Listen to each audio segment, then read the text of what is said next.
Hey, do we have a quorum or? We do?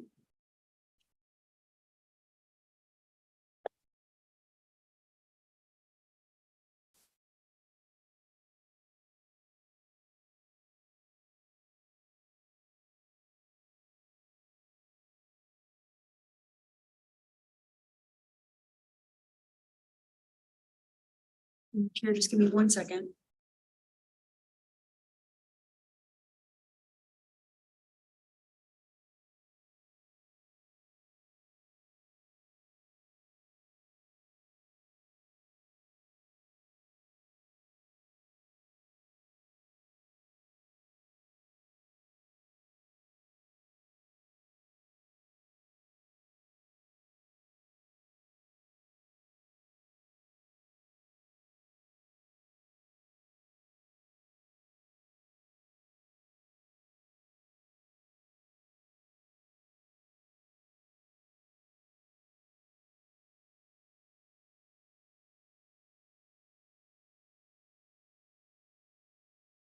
We will open the meeting by I will accept a motion to accept the approval of the agenda, previous meeting minutes, and other consent items, which include approval of the agenda, approval of the July 12th LGBTQIA Community Forum minutes, and the approval of the July 24th meeting minutes.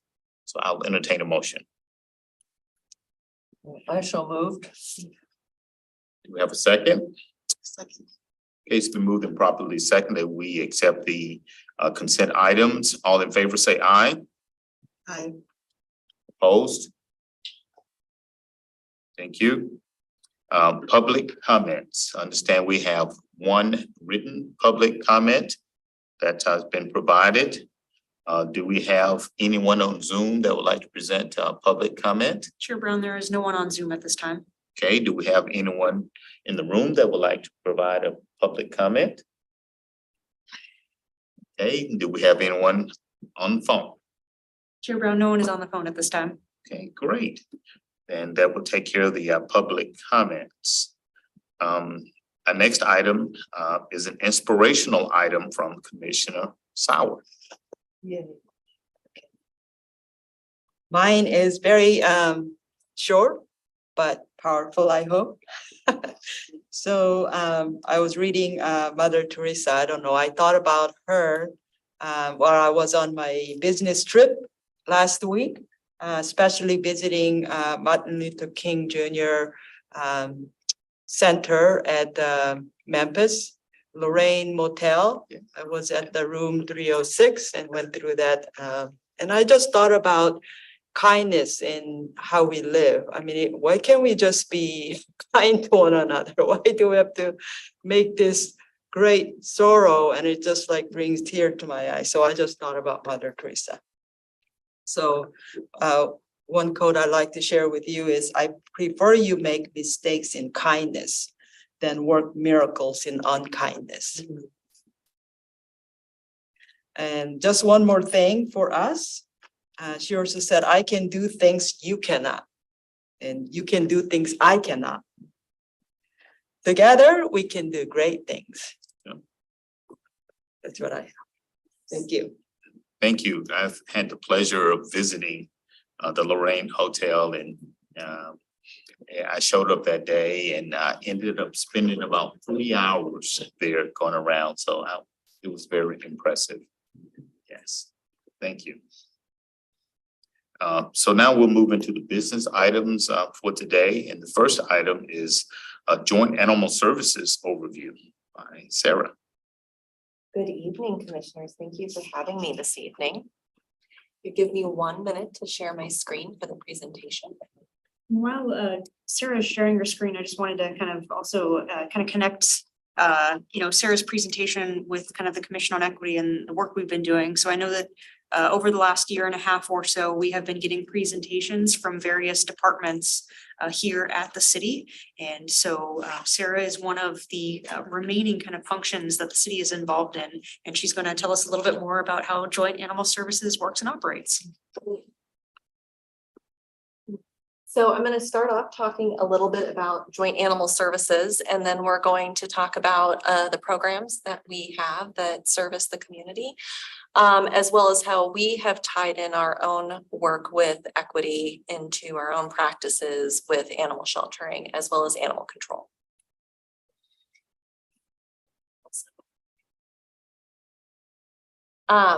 So Joint Animal Services is Thurston County's primary regional animal shelter. We are the only brick and mortar shelter for this county. We were established in 1977 through an interlocal agreement with the 4 jurisdictions of unincorporated Thurston County, Lacey, Olympia, and Tumwater. We have an 8,000 square foot facility that is not necessarily functional anymore, but we're working on that. I just want to point that out. On 5 acres of woodland land, which is nice because the dogs get to go walking on trails. A centrally located site for the pets and people that we serve. And we serve, although you know the county is larger, it's over 300,000. We only have contracts to serve about 290,000 because we don't have contracts with the smaller entities like Rainier, Bucota, and Tenino. And we service over 774 square miles of urban and rural terrain. And so we also have our own commission, the Joint Animal Services Commission. We are jointly operated. With the interlocal agreement, we have established that one member of the Thurston County Board of County Commissioners and elected official that is appointed from each of the cities. We also have one member who is a licensed veterinarian that resides or practices within Thurston County. One member selected by Thurston County Humane Society, and one optional member selected by a nonprofit organization based in Thurston County with shared animal welfare priorities. Currently, that is Feline Friends of Olympia. They are a local cat rescue. Joe McGugan has been in animal rescue and with her with Feline Friends for over 30 years and has lived in Thurston County her whole life. So she was recently appointed. Our vision is to build a safe and humane community for humans and animals, and our mission to foster an environment of respect, responsibility, and compassion for all animals through learning, legislation, and leadership. And our goals are to ensure and advocate for animal welfare, promote public safety, and support responsible pet ownership. These are just a list of some of our partner organizations that we work with, both locally and throughout the state.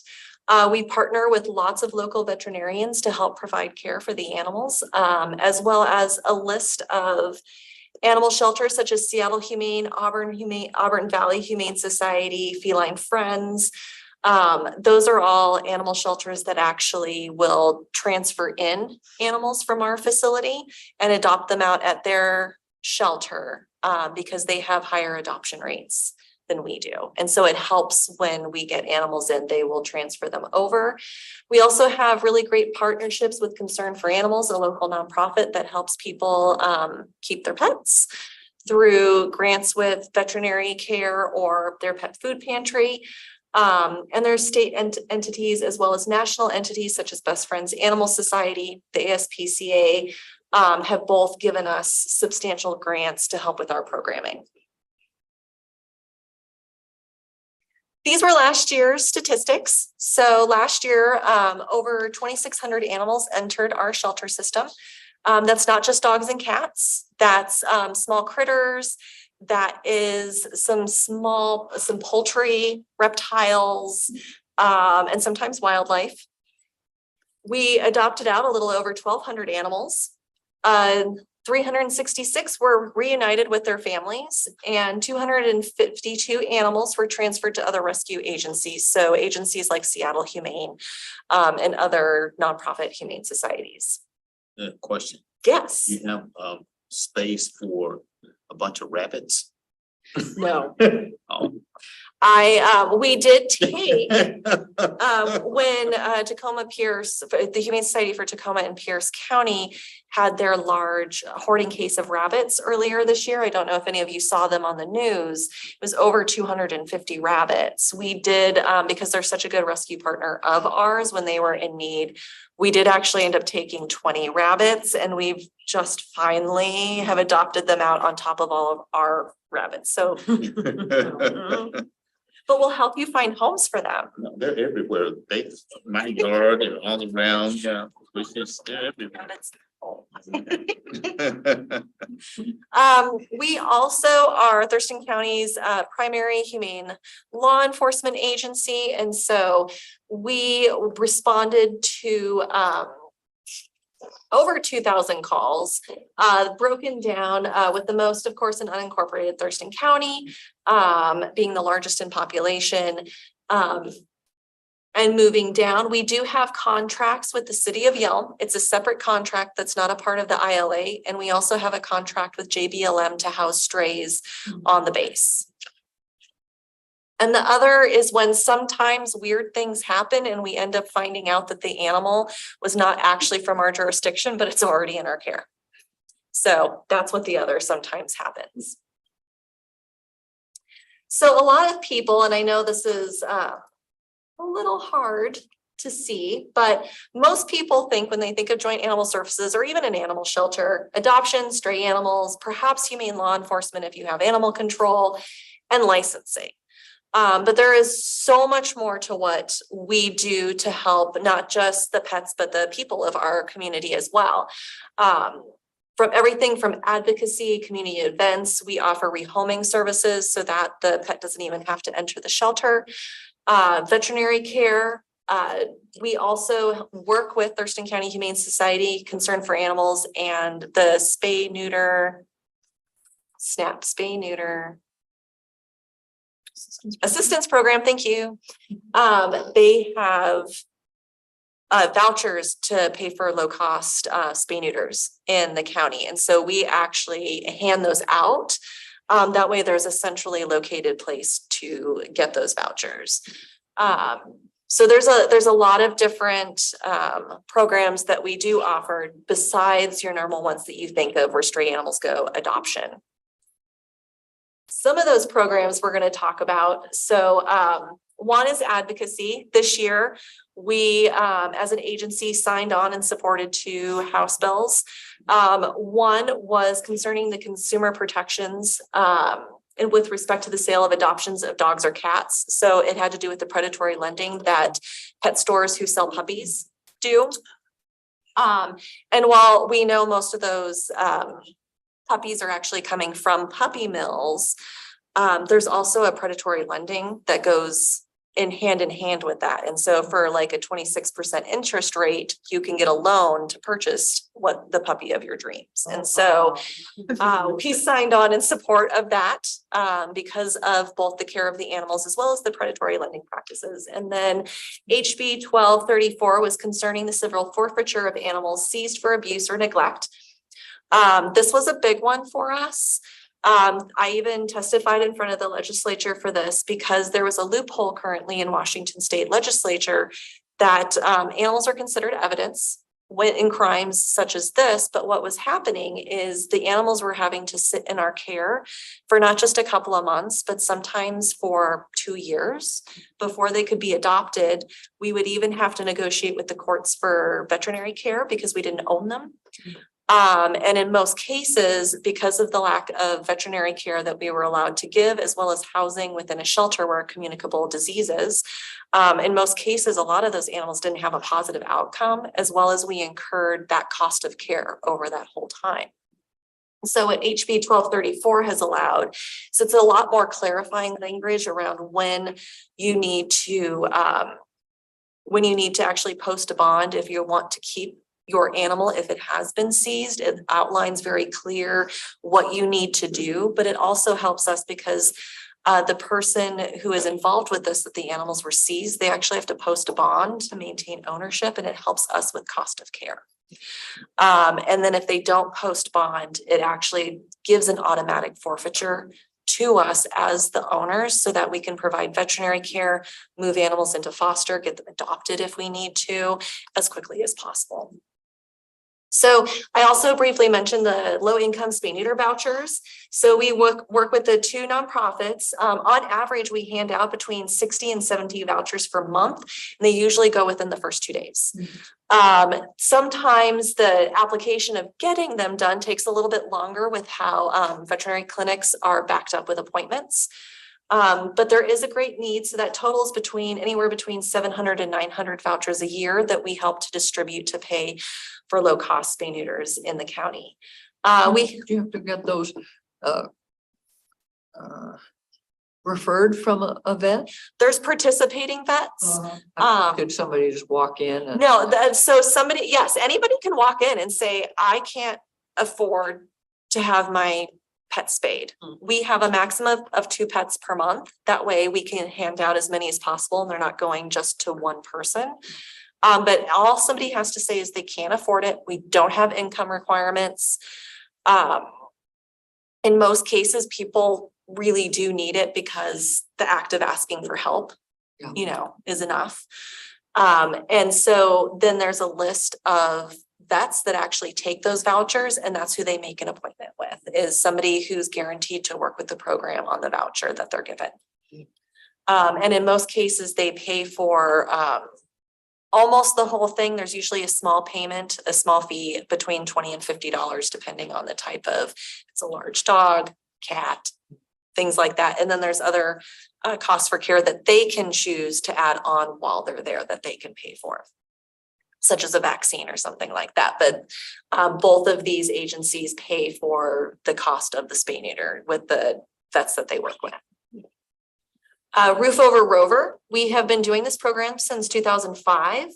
And what Roof Over Rover is we have donated dog houses that we distribute to, again, people who need them. Usually what ends up happening is it's my animal control officers that have identified a need. We go out on a welfare concern. And when we find out that really that's the only thing, it's a dog house, the dog needs shelter from the elements, right?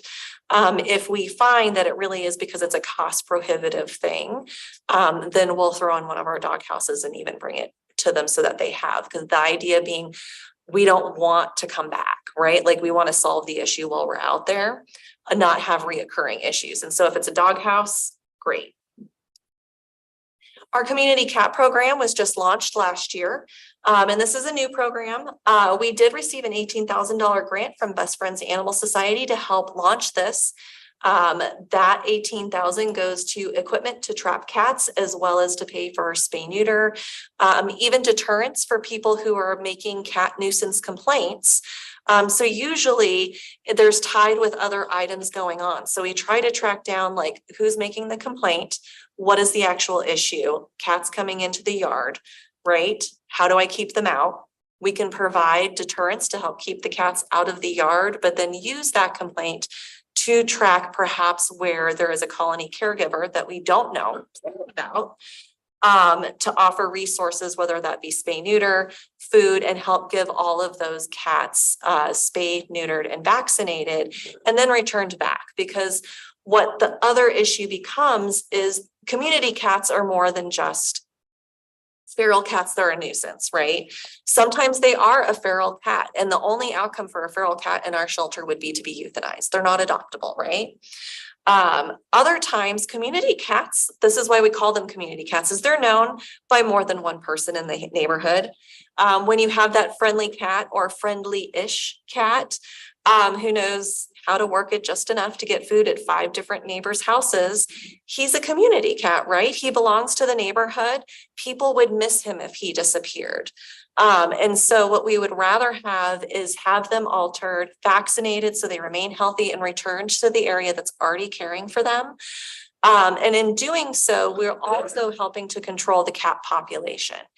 For the past 40 years, a lot of the way that animal control and animal shelters dealt with that was they would just round up all the cats and have them euthanized. But that doesn't fix the problem. There's a vacuum effect. If there's resources there, that's why the cats are there. There's rodents, somebody's feeding them. There's resources available, which is why the cats are there. But cats are also territorial. So if you can keep healthy, sterile cats in the area, they're going to keep other cats from moving in, and it'll eventually reduce that population over time in a humane way. Our emergency housing program is something we also offer. All the hospitals and jails know this one. And usually it's law enforcement, the jail itself, or the hospital that gives us a call because somebody's concerned that there's a pet at home. Sometimes there's a pet in the car, in the parking lot, in the hospital. We will go and pick them up, and they get 3 days of emergency housing to allow time for alternative placement. They can also renew that 3 days. It's not a continual renewal because again, I don't want shelter animals there for any length of time if I can help it. But this gives them a chance for the animal to be safe, to be cared for until relatives, the person themselves can actually work out alternate placement and somebody to pick up and care for them while they are unavailable to do so. And that's free of charge. Owner surrenders and rehoming services. So I do like to, talk about, we do take owner surrenders. We do, though, work with it in almost a holistic and case management style. So we have appointments for people to come in. We have a conversation. If they can fill out an information sheet about their pets, so we know more about them. If they have medical records, great. But we also talk to them about what some of the issues are. Could it be solved with some behavior training that we could offer assistance with? Is it veterinary assistance? Can we connect them with concern for animals? Is it, a lot of it is housing crisis issues. Honestly, people are having to make choices about housing or keeping their pets. And so we have that conversation. We also recognize that sometimes there's some time between appointments. So we do give them a lot of rehoming options that they can utilize that are safe, trusted places to work on rehoming your pet. One of them is home to home, and the other one is adopt a pet, both of which are safe ways to rehome your pet in a way that you can find it a good home. And we'll often refer people who are calling that are looking for perhaps for a special breed. We'll refer them to our rehoming sites a lot, especially if they're looking for like a purebred German Shepherd or a smaller dog. This is a great avenue to rehome an animal without it ever having to enter in the shelter to begin with, because we really want to be a last resort, not a first resort if we can help it. And so prior to us implementing this holistic approach, our 41% of all of our intakes were owner surrenders. And now our intake is 24%. So it does work in helping us either find rehoming or helping to work to solve the problem. And now there's just sometimes there's not a problem to solve. Like there's nothing we can do to help in this economy. But we can then in those cases, we do now have space to take on those. And it's not everybody considering us a first option where we're just, the floodgates are open and animals are coming in 30 to 50 animals a day. It's now a much slower pace and we have the space to place them. So when owner surrender, do you just accept them? They don't have to go through like certain process or? We have a conversation, they fill out a form. There's usually an appointment time. Sometimes we do take same days in case of emergency, but that's at kind of discretion. In most cases though, we set an appointment, it's a couple weeks out. We give them all the resources to try to rehome. And then we ask them to fill out paperwork, but we don't deny anybody. The only time we've ever denied anything is usually when it comes to owner requested euthanasias, because that is a service that we provide as well, because a lot of people can't get into the clinics in time or afford a euthanasia at one of the veterinary clinics. And so occasionally we will get somebody who would rather euthanize their pet than rehome it. And we'll turn that into a surrender appointment or just tell them that we're not euthanizing. But we don't usually turn anybody away who's wanting to surrender. It's just a matter of when their appointment is, if that makes sense. We also have a pet pantry ourselves, so we refill it every morning. It's not anything super formal. We literally have a bin outside that we fill up every single day. We're next to two camps, and so they know to come and check in and pick up food. There's usually blankets and other supplies, leashes, collars, dog beds, variety of things that people can pick up anytime they want, no questions asked. And then we also on a regular basis provide food to the food banks as well as to Concern for Animals for their pet food pantry. So we like to try to keep our animals on a consistent diet. So if we get stuff that's not in our food program, it immediately gets distributed back to the community to help. And also they'll sometimes go to our community cat caregivers as well, depending on the type of food. I have a shift at the food bank in downtown, and we're kind of constantly, you know, a little feast and famine. I We've got know. it now. Oh, we don't have anything today for you. I know. One of our volunteers, Pam, works at the food bank downtown as well. And so she's usually one of our main people that we load up her car before she does her shift to the food Yeah, bank. or she goes and buys it. Yeah, Uh, that would be Pam. yeah. Mhm. Our Reno unification program. So we do, like if somebody brings a stray to us, we don't just like, it's not just an automatic impoundment. We actually have a social media page that we post all of our stray animals to. It's also on our website. So you can see any stray animal that's in there. There's also multiple lost and found groups that will help utilize our own lost and found page. So we also allow people can submit a lost or found report to us, and we post that on social media as well. And the lost and found groups really help network that. And more than once, we've had people come in with a stray. We take one look at it and we're like, we know this dog, we know who the owner is. Rather than us taking him and them having to pay an impoundment, like a reclaim fee, like, do you want to call them? Mm. And we'll have people, yeah, I'll drive them, I'll meet them wherever. And so we really want to work again at keeping animals out if, you know, we know who they are, if we can network out. Some of our animal control officers, unfortunately, know some of our frequent flyers, but we also do know how to get hold of their owners as well. What happened? Why are they frequent users? We get out a lot. Fence climbers, a lot of huskies are frequent flyers for us. They're quite clever in escaping their backyards. Let's just say that, climbing over the fence, up a tree and over, a hole this big, somehow they manage to squeeze through. They can be tricky, especially huskies, so tricky. I say that with love because I love them. They're just so stinking smart. We also are really excited.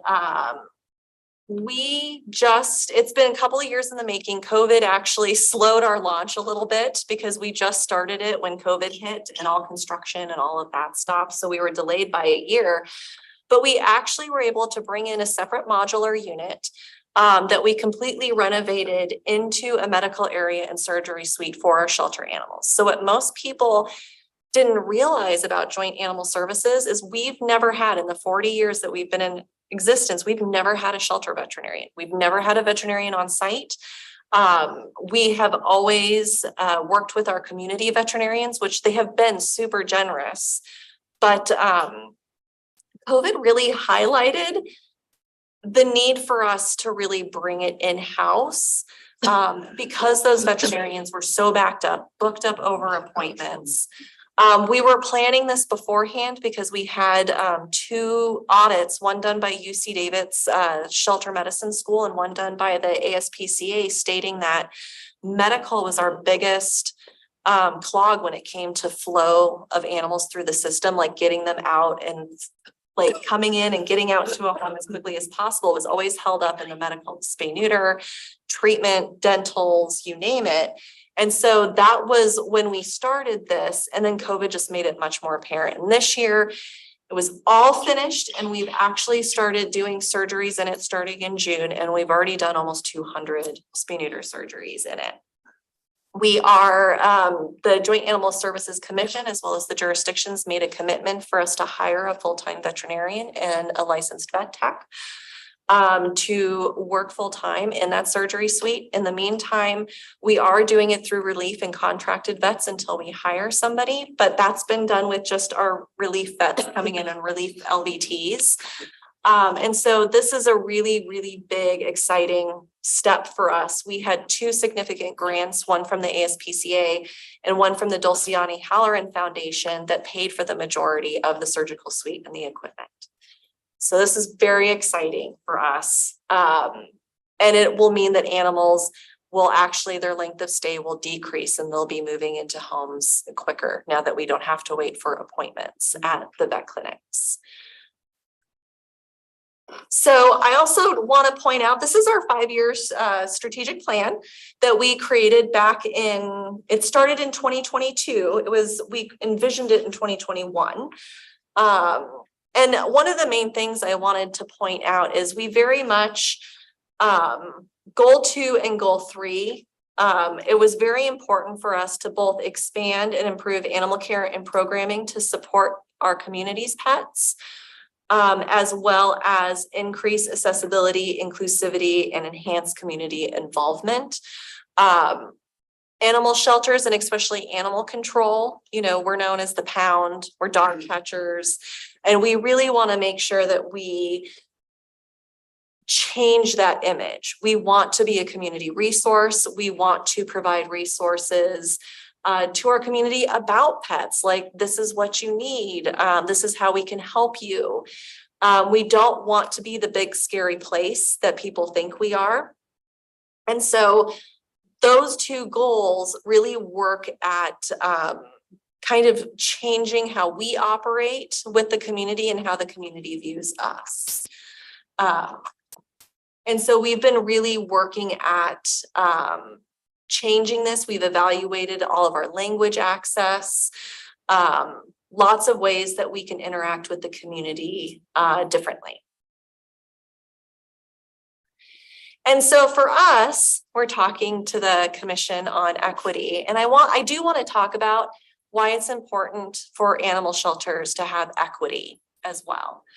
And I also want to bring to the forefront, this is a really big topic in animal welfare right now, because we as a profession have had to recognize that we have not been equitable. We have a lot of implicit bias, and we have probably been operating not as we should, mostly for the care of animals, but forgetting the people component. And so animal welfare as a profession has made a really huge commitment to change that, and we have as well.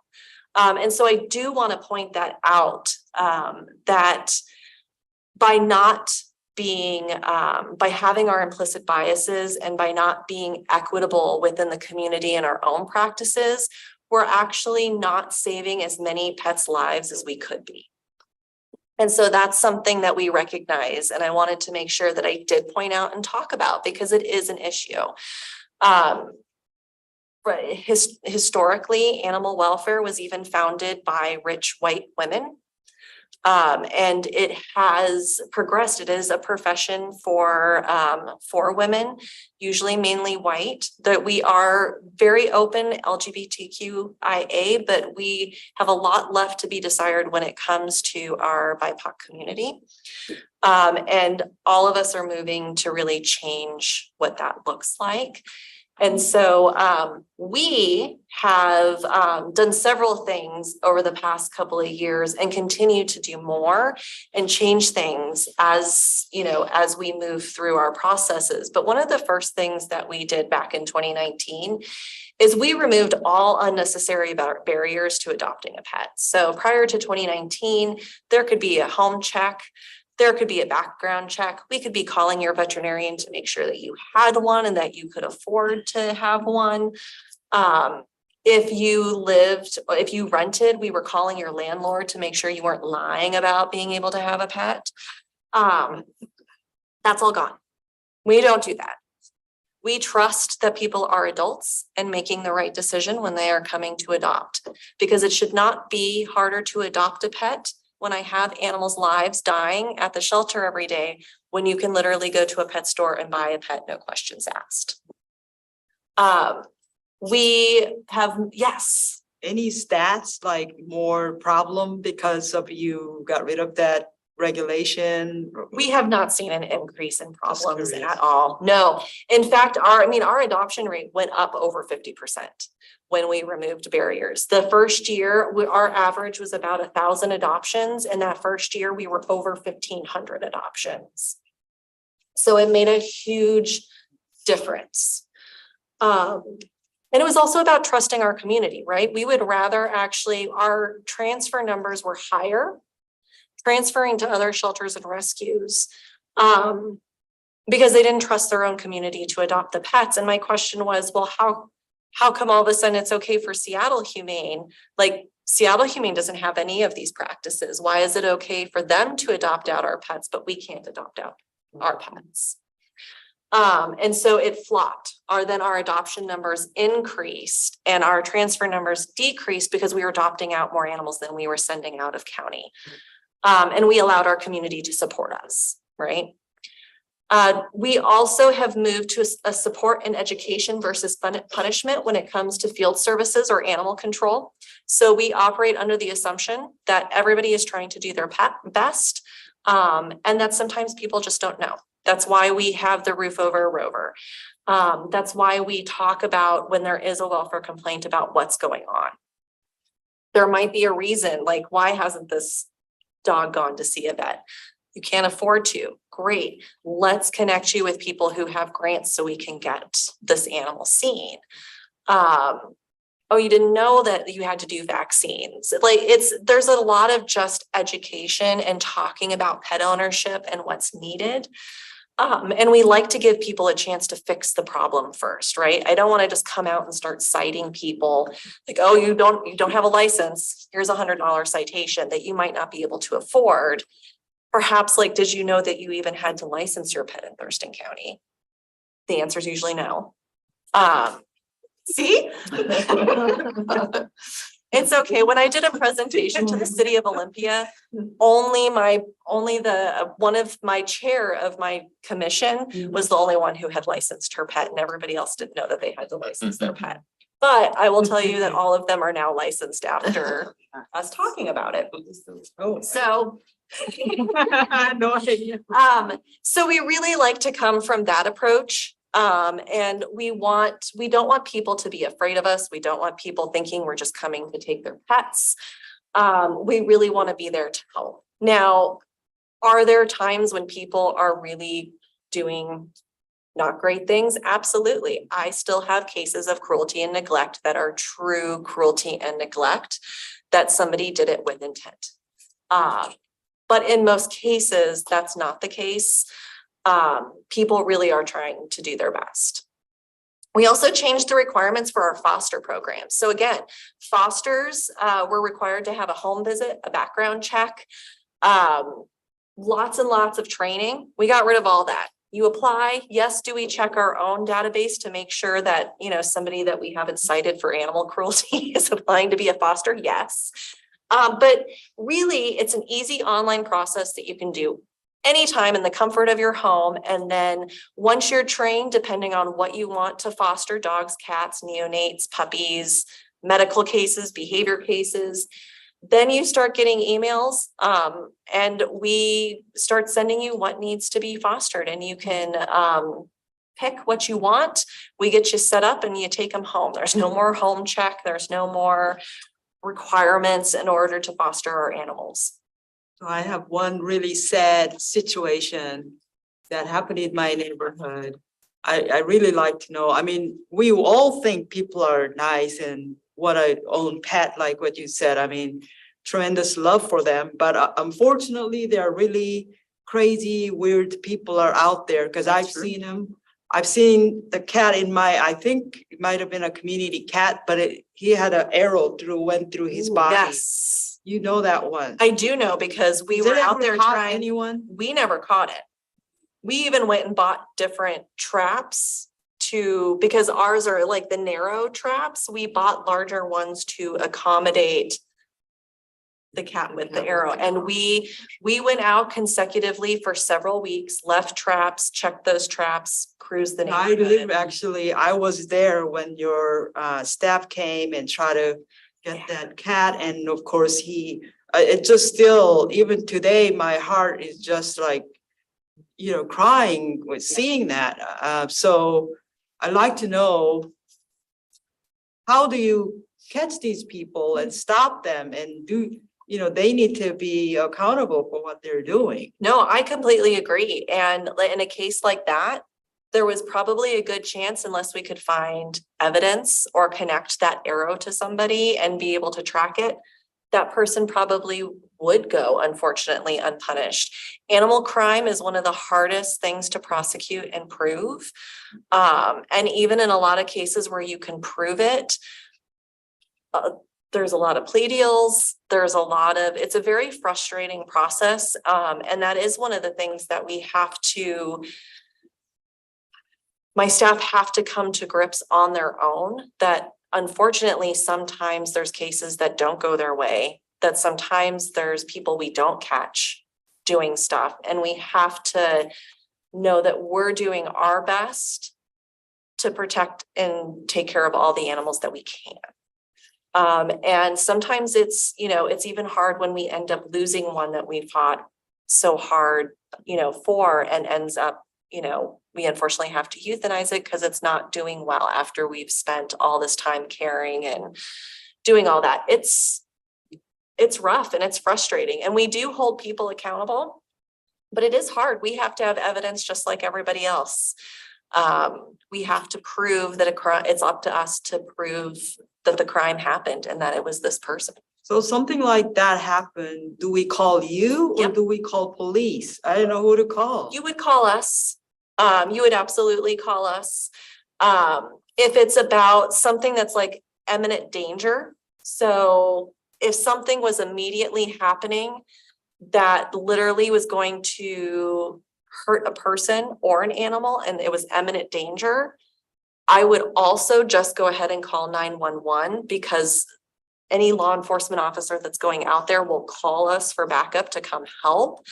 But to me, it's more important that whatever's going on be stopped rather than making sure who to call, like the right person, because the right person will get contacted. Even, Lacey PD, OPD, they'll call us to come in and help or put the case over to us. But I would definitely always say that, if an actual animal attack is going on in front of you, call 911. That's a lot easier to remember than trying to remember our number.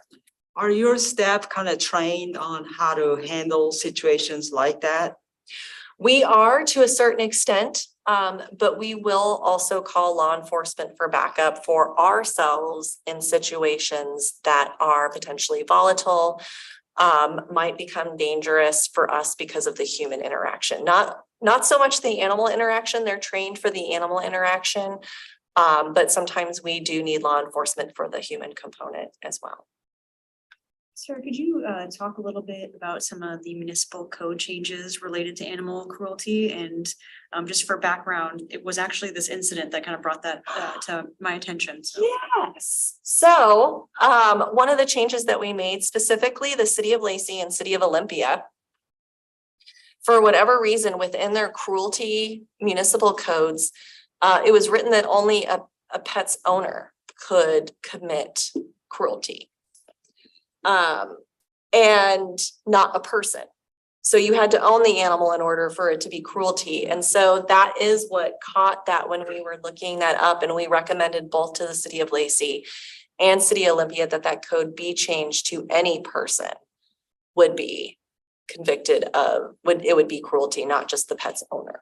Okay. So Commissioner Sauer, we really appreciate hearing feedback like that and feedback from the community as well, because it does help us understand and hear different experiences so that when we are looking at policies, we can, see if this is something that we can help correct and align with state law, et cetera. So thank you for passing that on. Yeah, absolutely. I'll be sharing that with our neighbors because we still talk about that issue. I mean, because it was so traumatic and it was so shocking. I mean, it just been very, very, so I'll definitely share that and give some update. And one of our strategic planning items is actually to do a full review of all the municipal code of our jurisdictions. Because in most cases, the last time the animal code had been reviewed was like 2003, and some of parts of it was like 1996. So we're doing a full review to make sure that we're catching all of those, updating language so it's more cohesive. And hopefully also then the same across the board. The whole goal would be that everybody that, the jurisdictions that we work with, we would all have the same municipal code, much easier to enforce. Yeah, and it's also scaring thought that somebody who can do that to this little animal, how about humans? Yep. Especially then, since then, I kind of stopped walking at night, which I used to do in my neighbors. So that's also a great public safety concern. It absolutely is. No, it absolutely is. And that it's called the Humane Link. And it's been proven time and time again that somebody who will commit cruelty to animals will also escalate and commit cruelty to a human. Really sad. Sir, you mentioned, just as we're talking about animal licensing and Yeah. just for, I guess, maybe awareness, not only on the fact that animals need to be licensed. Can you tell us some of the benefits as well of licensing your animal? Absolutely. So there's a number of benefits to licensing your pet. One of which is that fee does go to help for the care and feeding of the animals. That's one. Two, it then has an identity that is in our system. So if your pet ever gets out and it comes in or somebody calls and say they found this pet with the license number this, we can hopefully get your dog home, and that is, or cat, because some of the communities have require that your pet cat, not community cats, but your pet cat be licensed, as well as your dog. But it is a really great tool in helping your pet get home if it ever gets out. So when you say license, that means Not like wear a my collar or they dog. get Yeah, a chip? it's a little tag that goes on their collar. Just like if you have like a name tag with your phone number, the license is another one. Yep, it's a dog tag. And that you wear it. We also, our system does link. What's really great, if your dog is already microchipped or your cat is microchipped, our system will actually link the two.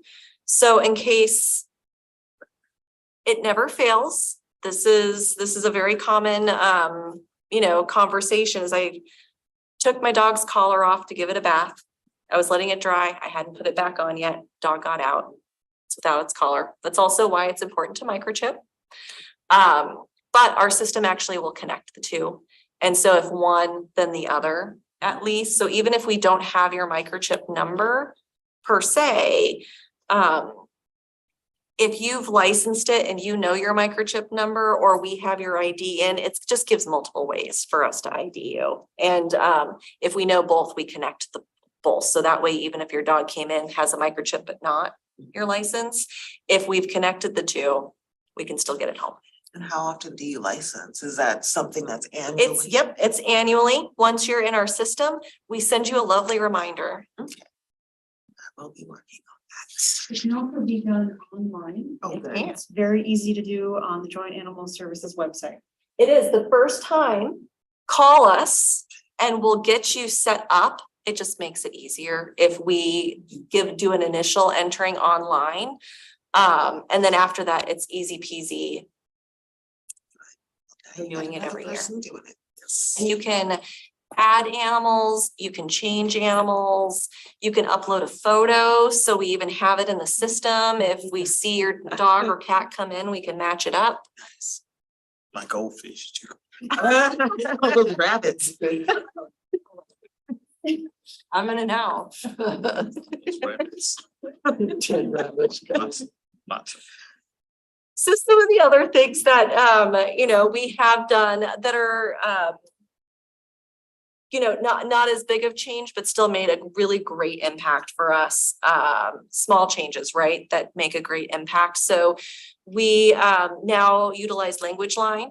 All of our officers have a card to call when they're out in the field. We have them for everybody at the shelter so that we can have quick communication without a barrier.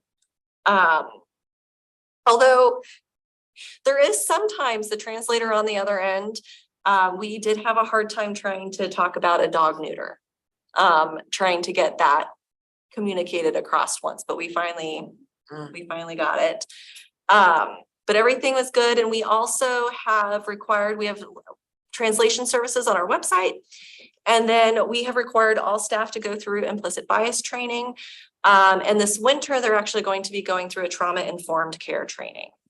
That's actually animal welfare based.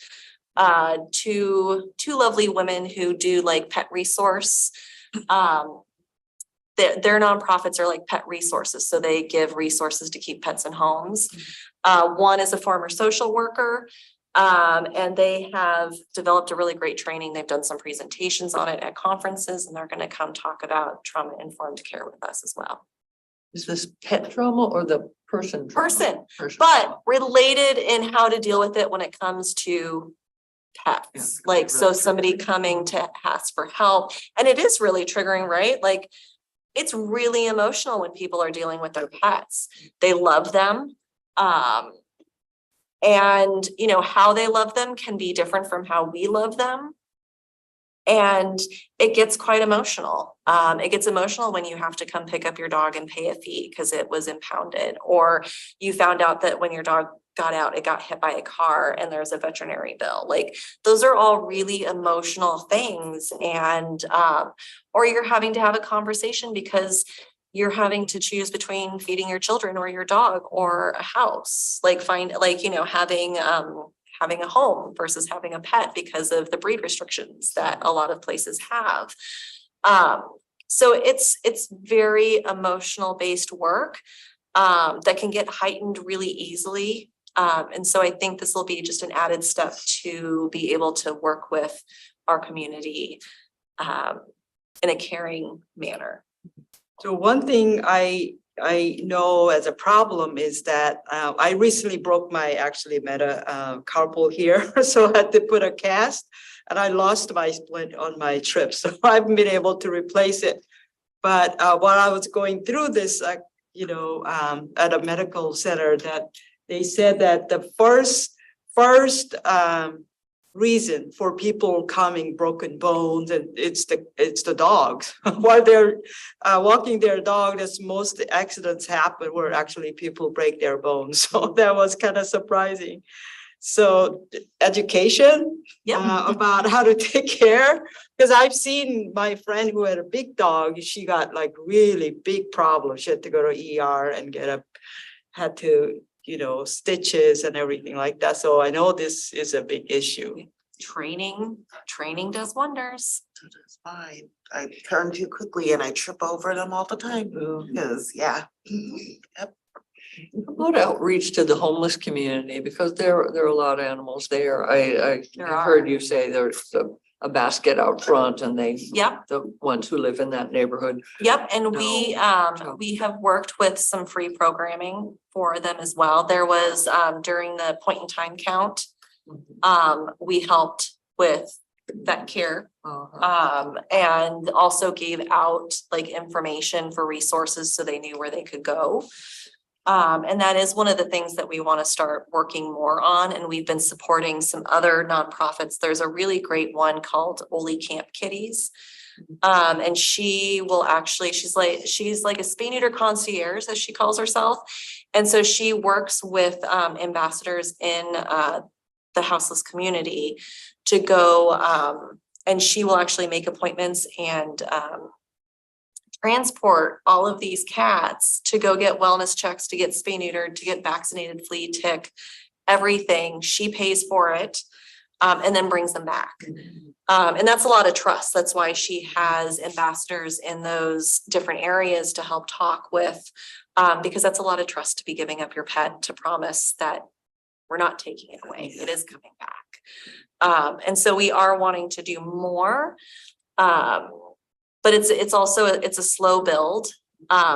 We have been working with our own internal stuff. So for several years, we were not staffed like we should be either. And so we've really been working inner to the outer as, you know, processes go, but that is one of our hopes. And I'm hoping once we have a vet on staff, we can start doing a lot more like low cost vaccines and microchipping, if not free vaccines. Might with think grants. about putting brochures or information down at the food bank, because a lot of people come through there, see it on the wall. That's a good idea.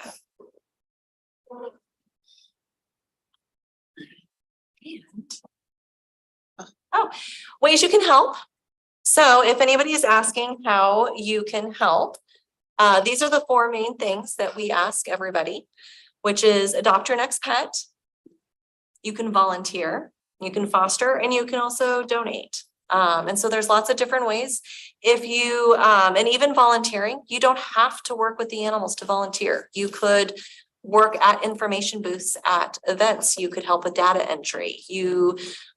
There's lots of just other ways to be helpful if interacting with the animals isn't necessarily what you're into, or have allergies. You know, I get it. Some people can't because they have allergies, but there's other ways to help. And so those are some of the things that you can do. Thank you for listening. You guys were a really interactive group, but if you have any other questions. Yeah, I have a couple. Absolutely. Community partners. Do you have a relationship with like New Market Skills Center? Oh, we used to. Mhm. We haven't worked with anybody recently, but one of our animal care techs actually came from that program. Mm. She started there and then actually progressed. So then she was hired on for like 10 hours a week to kind of help fill in. And then when a space became available, then she got our 3/4 time or 30-hour a week. And then she's now a full-time person and she's been with us for several years now. But we haven't had anybody recently. Okay. Good research. In working with the BIPOC community, and you mentioned volunteering like at events and things. Mhm. If you do an event, you have a display, what do? Do you bring animals, you bring pictures and you offer adoptions? What do you offer at a? That is a great question. And it's a little bit of everything depending on what's going on in the time of year. And also what we have. So sometimes I might not necessarily have a dog that I can bring to an event. And it's usually because like they will not do well at an event, like they will be stressed out. Mhm. But when we can, we will bring, we don't necessarily do cats or kittens, but we will bring dogs for people to interact with and talk about. It's usually an animal that's available. We have a couple of brochures that when we're talking to people that we can give more information, like if they're asking about spay neuter, helps to talk about how they can get one when we hand them out. We talk about, pet licensing at a couple events. We've even licensed pets right then and there. It's really just dependent on the situation. We've had our animal control officers go out to specific events just so they could be out in the community and get to know the community. Sometimes, it's volunteers, it's an adoption event and a fundraiser. So it's completely all sorts of different kinds. We were at the point in time count, worked with a veterinarian since we didn't have one. So I worked with Chair Parsley, Lisa Parsley, who's City of Olympia. Since she's a veterinarian, we worked with her and Dr. Vicki Smith, who works at Deschutes, who's also sits on my commission. And they helped with exams and were the ones to be able to do vaccines, but we were there helping. So it really just kind of depends on the event as to what we bring and how we interact. and kind of what we're doing. But if we have animals, we will bring them. It just sometimes those poor rambunctious dogs are, some of those event like City Fun Fair, like City of Lacey's Fun Fair is not a great place for us to bring dogs. We tried once, made them very nervous, so we loaded them back up and took them back to the shelter. It just wasn't the right venue for them at that time. Okay. Yeah, and I, We invite you to Juneteenth. Without dogs. yes, Love to be there. Sometimes we just need, we don't always know all the community events or when people want us there. So we're also open anytime to somebody reaching out to us. If they want us to be there, if we have enough notice, we will definitely try to make it work. We're going to like one of the salmon festivals. We've like literally, we worked it in there for water waste because it had to be a theme about salmon. And so we're like, dog poop Yeah, yeah. contaminates water. We're gonna be there. We're gonna talk about why you should pick up your poop. Yes. so for some of us who don't own like dogs and but I find myself babysitting neighbors' dogs, cats, when they go on vacation, the cats stay at home, so I go over and feed them and do all this cooking and all that stuff. So one of the concerns is vacations, Mhm. very expensive if you have a dog or two and you want to go on vacation and they can't go with you. What do you provide services, daycare. help or something, or you just got to come out of pocket? We do not provide services for that.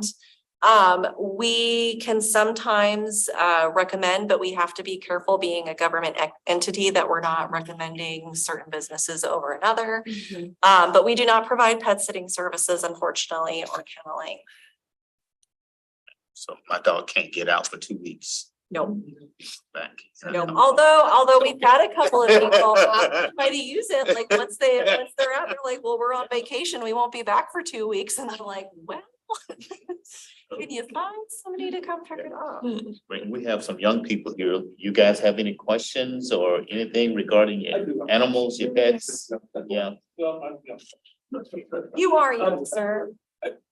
No other counties and areas have like a feral cat program. Yep, Does Thurston County do the same thing? we do. Ours is called a community cat program. Okay, Because not all cats are feral. Like, that's why we named it community cats, because sometimes they're just cats that live in the community and are cared for. yeah, But yes, we do have that program. You can, there's a variety of ways we handle it now.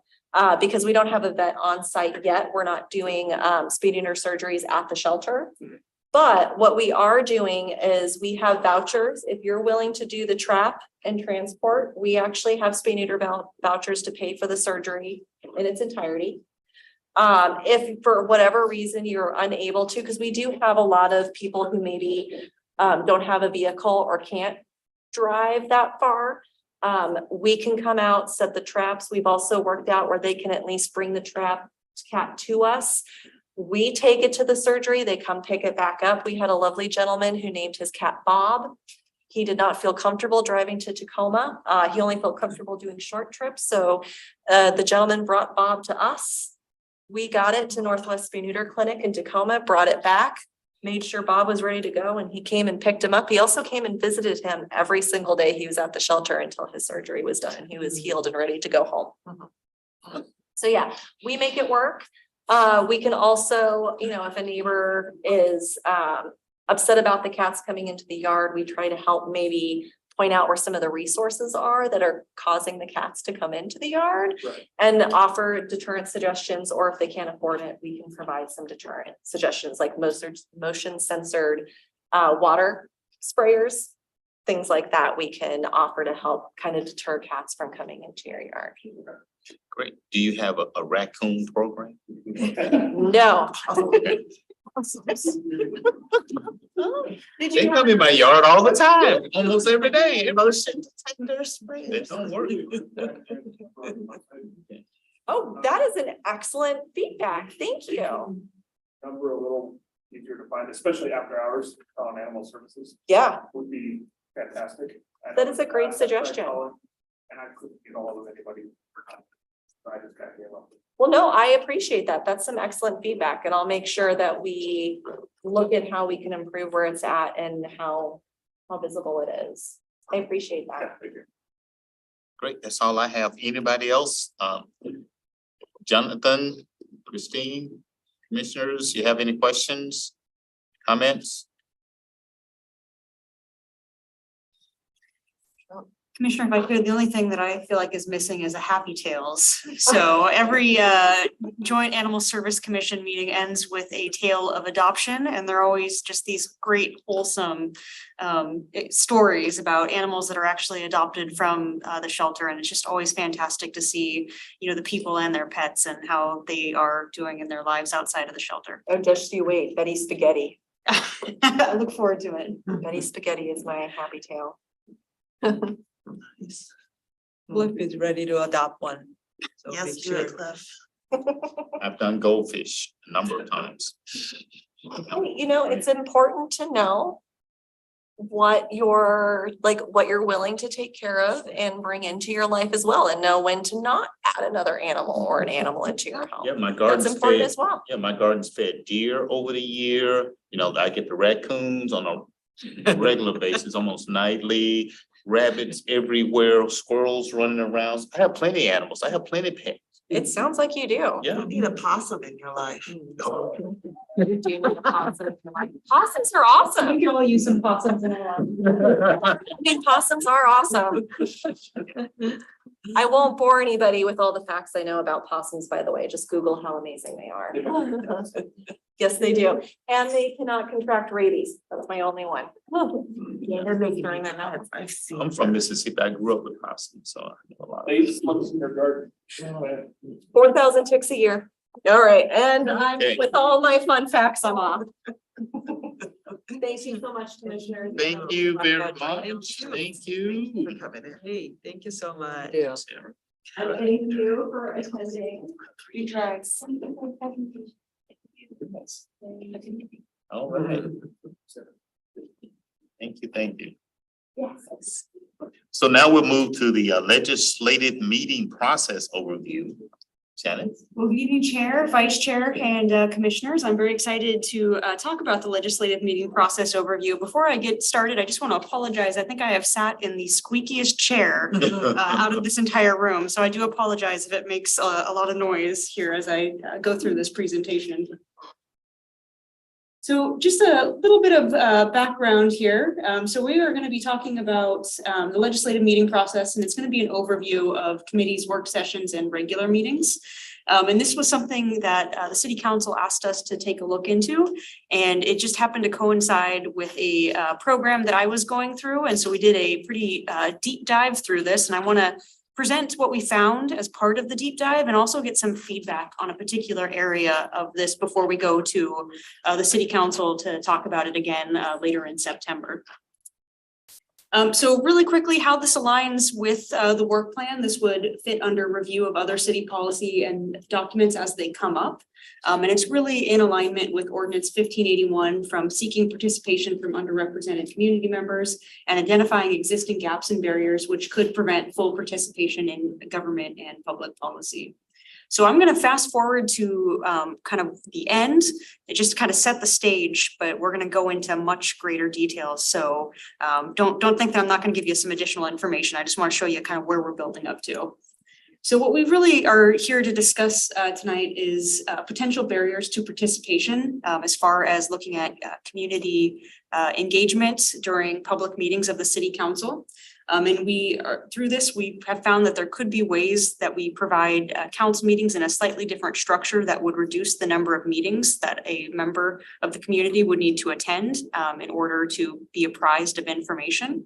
And then also talk about barriers to participation as far as our public meeting times. There are a variety of times, especially when we look at our committees. So we'll go into all of this in more detail, but that's really what we're here to focus on tonight.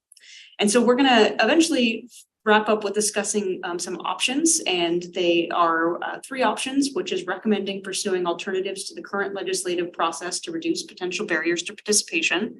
Option 2, taking no actions and not making a recommendation, or option 3, some other option not contemplated in the above options. And we do recommend option 1, but we'll get into that in more detail. So just really quickly, this was all part of a Lean Six Sigma project. And how many of you all are familiar with Lean Six Sigma? So we have a pretty informed group here on this process, but for anybody who might be watching, it is a process improvement approach that emphasizes collaboration and systematically removing operational waste and process variation. As part of the project that we did for this particular Lean Six Sigma project, we went through the DMAIC process. We had a project charter. We did a SIPOC diagram, which is where you really identify all of your inputs, outputs, who your customers are, et cetera. The voice of the customer. So we did a lot of engagement with some stakeholders, which we'll talk about here in just a second. We did an exercise called the 8 forms of waste, flow charts, 5 whys, and a lot more as we went through the process to really try to hone in on, what are we looking at? What are some of the kind of legacies, why we're looking at it? What was that root cause? And then what might we be able to do moving forward to eliminate waste? And so part of our conversations with our stakeholders was to identify what is potentially waste in the system, and then how could we remove those occurrences and reduce variations. So what I'm showing you here is pictures of our executive team, as well as our city clerk that really acted as the leading members of this project moving forward. So the DMAIC process, just really quickly, very high level, is define. So that's your first kind of step, is determining the scope of a project and pertinent background information on process and stakeholders. You then go to measure, and I say then go, but it doesn't necessarily mean that this is the exact steps that you're going to take. Measure is to collect detailed information, including quantitative and qualitative data on the current process. Analyze, to test and confirm root causes. And then improve, so implement actions that aim to address the root causes and evaluate impacts on these actions. And I do think it is important, though, that the improve comes later in the process. It's not something where you're changing something immediately and then seeing how that happens. You are trying to make a really good informed decision by doing the define, measure, and analyze and improve. But it's a constant process. You might improve something and then go, well, hey, my control, which is the last stage, which is maintain and standardize methods and processes, didn't have the impact that I was thinking that it would when we made those changes. So maybe we need to go back to the define, the measure, the analyze, the improve, and do it again. And so part of that control is consider continual process improvements with future projects. So noting that it's never going to be a perfect system. Things always change. One of my favorite quotes is that today's problems were yesterday's solutions. So just recognizing that over time, the environments and conditions change, and you do need to take a look at what are your processes and how might we be able to change them moving forward and improve them moving forward.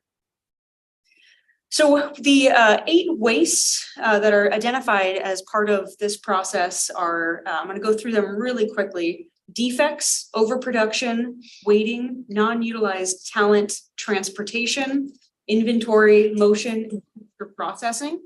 And so what we've done is we took a look at the system as part of our define and our measure and our analyze, and we thought about what ways might our current system be involved in one of these 8 forms of waste.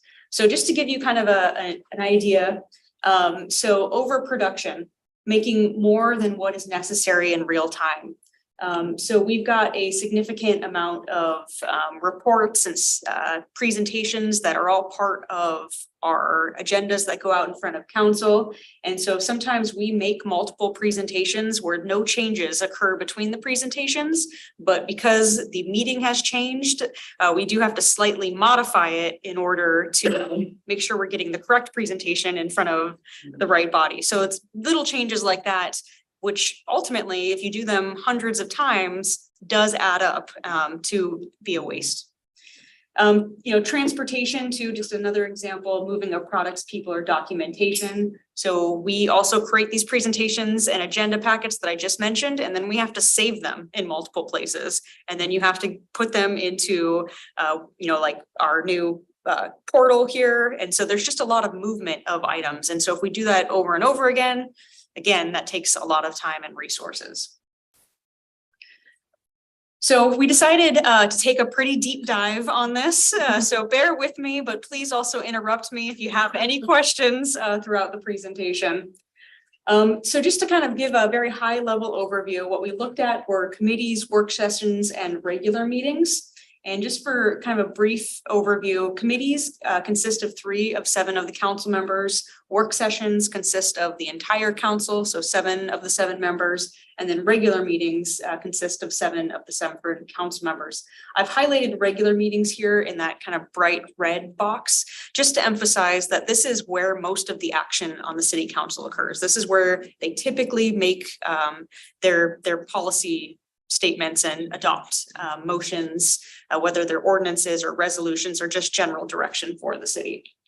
We also took a look at some very limited pre and post meeting internal processes. And I just want to highlight that this was a very small scope.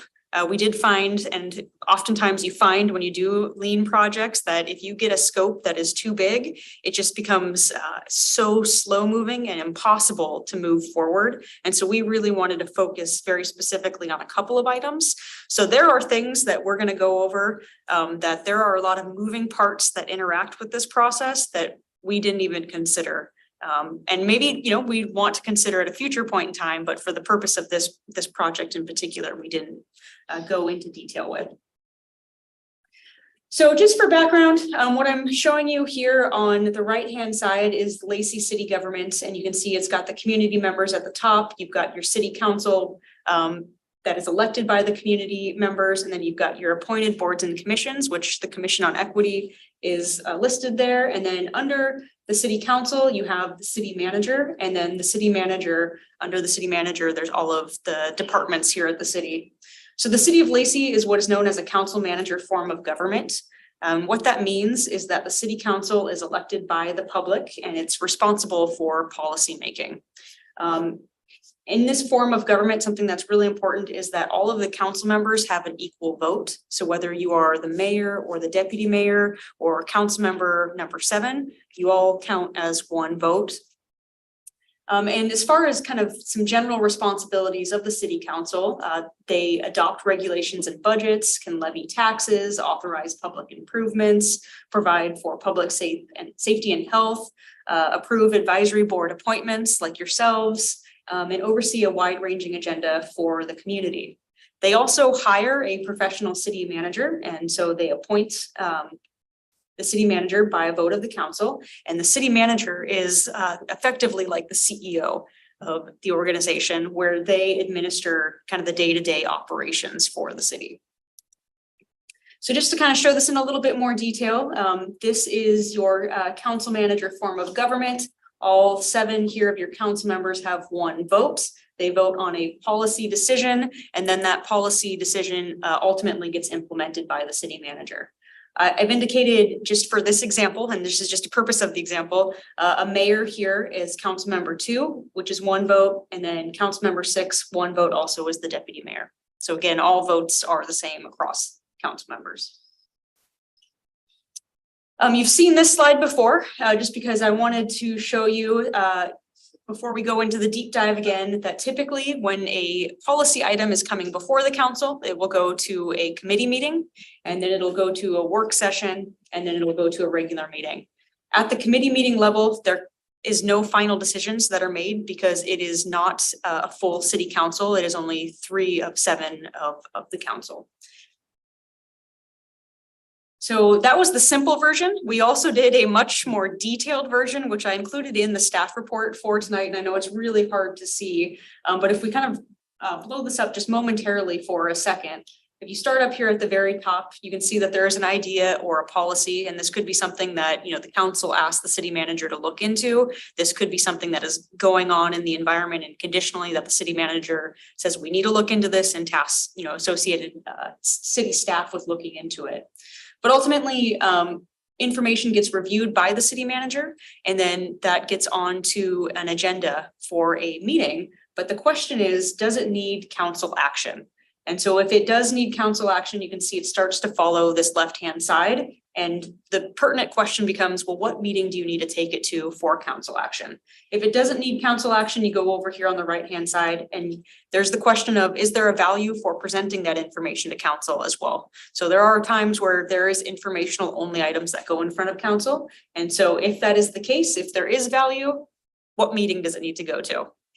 If not, the ideal or policy just moves forward administratively. So coming over here to the what meeting, you can see that no matter what meeting it goes to, as we've talked about before, there is an agenda packet, just like the agenda packet that you all have, filled with staff reports, materials, and presentations. And so you'd have to create that packet. And then you'd also have to determine what packet you needed to make for a particular meeting.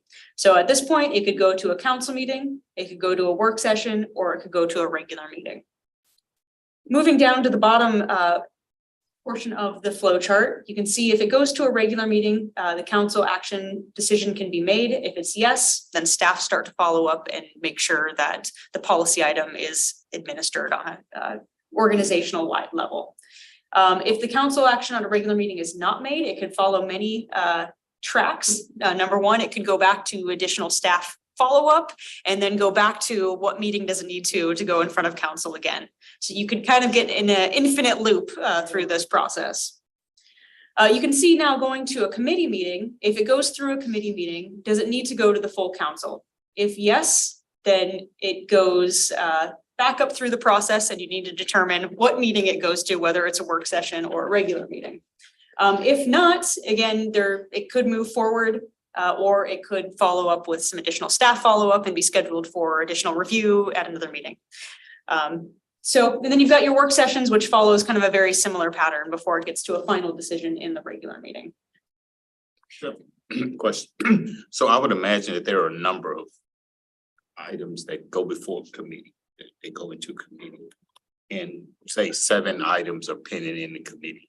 Can the committee meet and decide this is not in the best interest of the city and we're not going to push it forward and it just dies? And if so, do they have to report back to the entity that put it to the council initially? Chair Brown, that's a great question. And what I will say is that doesn't occur very often. But theoretically, yes, it could occur. And so something we'll talk about here in just a second is report outs. So there is a mechanism where the committees do have to report out to the whole body at a regular meeting. And at that time, there could be a discussion from the whole council to pull something and bring it forward to the entirety of the group. They don't just die in committee like in the big legislature. Yeah, a little bit of a difference there. Yeah, Okay. certainly. But yeah, no, it's a great question. Okay. So just to provide some more background on committees, so we have a city council policy and procedure manual, and it provides kind of a breakdown on what each one of these public meetings is. And kind of the important thing about this that I wanted to highlight was that the 3 council members serve on each committee to discuss emerging issues, review city programs and policies, and to provide recommendations to the full city council. So again, there isn't a time where they're making a final decision on an item. It is always something gets recommended out of the committee. We currently have 6 committees here at the city, and I've listed them here on the right-hand side. We've got Transportation Committee, which meets on the first Tuesday at 11 a.m. So these meet monthly. We've got Utilities, which meets on the first Monday at 10 a.m. We've got General Government and Public Safety, which meets on the 4th Tuesday at 9:30 a.m. We've got Finance and Economic Development, which is on the 4th Tuesday at 8:30 a.m. We've got Land Use and Environment on the 4th Tuesday at 10 a.m. And then we've got Community Relations and Public Affairs, which is the first Monday at 11 a.m. So something I do want to point out about how our committees are currently structured is that most of them are in the morning or mid-mornings. And they are at a variety of times across the month. Work sessions, just to provide a little bit more on that, are an opportunity for the full city council to review and discuss items or issues in depth without taking official action. I do want to say though that the council policy does allow the council to take final action on work session, but it's very uncommon. It's typically when an action is needed really quickly. Something is emerging that needs to be taken care of. Regular meetings, these are generally where the full city council conducts its official business, enacting laws and approving policies. So like I mentioned, I say normally where action occurs, but some limited action does occur on work sessions. And like I was just mentioning, Chair Brown, at our regular meetings, the council does have a standing committee report out. And this is where the chair of each of the 6 committees talk about what went before the committee and if there were any follow-up or recommendations or not recommendations to move an item forward. So these typically occur towards the very end of the council meeting. So if you're looking at them, it'll be pretty late in a council meeting when they come up. So we decided to just take a little bit of a history dive into this subject matter. And one thing we found was that in 1973, the city of Lacey, its form of government actually changed from a mayor council form of government to a council manager form of government. And so I've talked a lot at this point about council managers. Just to provide you some distinction, in a mayor council form of government, the legislative authority still is the council, but your executive authority is your mayor. The mayor is popularly elected, so the people elect the mayor. The mayor has veto powers in some instances, and that they really propose and drive policy development, even though the full council still needs to vote on it. But the mayor also, like I just mentioned, has veto power. And then once something is voted on by the council, the mayor becomes the person who implements the policy. So MRSC, which is a great resource for local governments here in Washington, just provides kind of a breakdown on some underlying principle differences. So in the mayor council form of government, it's about kind of the separation of power and political leadership, and it's really about a strong central executive. That is the mayor. In a council manager form of government, it's about separation of politics from administration. So again, you have your council who appoints the city manager, who is a professional, to go implement any policy direction. It also promotes economy and efficiency through professional management. It has a strong central executive in the city manager, and it follows more of a business model. So on the left-hand side, you see resolution 243 from the city of Lacey. And this is what changed the city from a mayor council form of government to a council manager form of government. And this is going to become important with some information and data that we'll look in just a second. We also took a look at just the history of committees in the city. And so on the left-hand side, you see ordinance number 75. Which it's not really so much to look at what the ordinance was, but what it states is that it created an auditing committee of 3 council members, and it was dated 1968. So committees existed in the city prior to the switch in form of government. Resolution number 113 is showing the same thing by creating a utilities committee. And this was 1970. So again, we have good documentation that committees were there prior to 1974. What we did notice is 1974, we have a lot of changes in the structure of committees. So I don't anticipate you to read this. I'll read some of this out loud. But in 1974, with resolution 249, it established that the city would have 4 committees, and that is transportation and utilities, general government, humanities and safety, and finance and audit. This changed 2 years later to a couple of different committees. So now you can see there are 6 committees. 2 of the originals remain in transportation and utilities and general government. However, 4 new ones appear. So you've got budget and finance, public safety, humanities, and special policies. This changes again 2 years later, and you can see now there's only one original committee from the time the government changed, and that is general government. Budget and finance continue, public safety continue, but you now have 2 new committees on utility and community development and transportation. I wonder what humanity was about. It's a great question, and if we pull up the resolution, we could find out exactly what they were tasked with. Okay. A decade later, this changes once again. So you can see general government continues, budget and finance continues, and now we've got 5 total committees. We've got utilities, transportation and public safety, community relations, and economic development. This changes again in 2001. None of the original committees are here anymore. And now you have transportation, utilities, community relations and public affairs, finance and economic development, and general government and public safety. This changes to some degree in 2005. But really what 2005 just did was it kept all of the committees here from 2001, but it transferred the responsibilities of land use from the General Government and Public Safety Committee to the Finance and Economic Development Committee. And then finally, in 2018, we get the committees that we know today. Although this was in practice much earlier, this gets codified in 2018. And so we see the 6 committees that we have of transportation, utilities, community relations and public affairs, finance and economic development, general government and public safety, and land use and environment. So the point of showing all of this is to say that committees as we know it have not always existed here at the city, although there is a history of committees. They have changed significantly over time, and they pre-existed before the change in form of government. So as part of this process, we did go out and get feedback from key stakeholders, and we identified key stakeholders as the city council, as well as our executive team.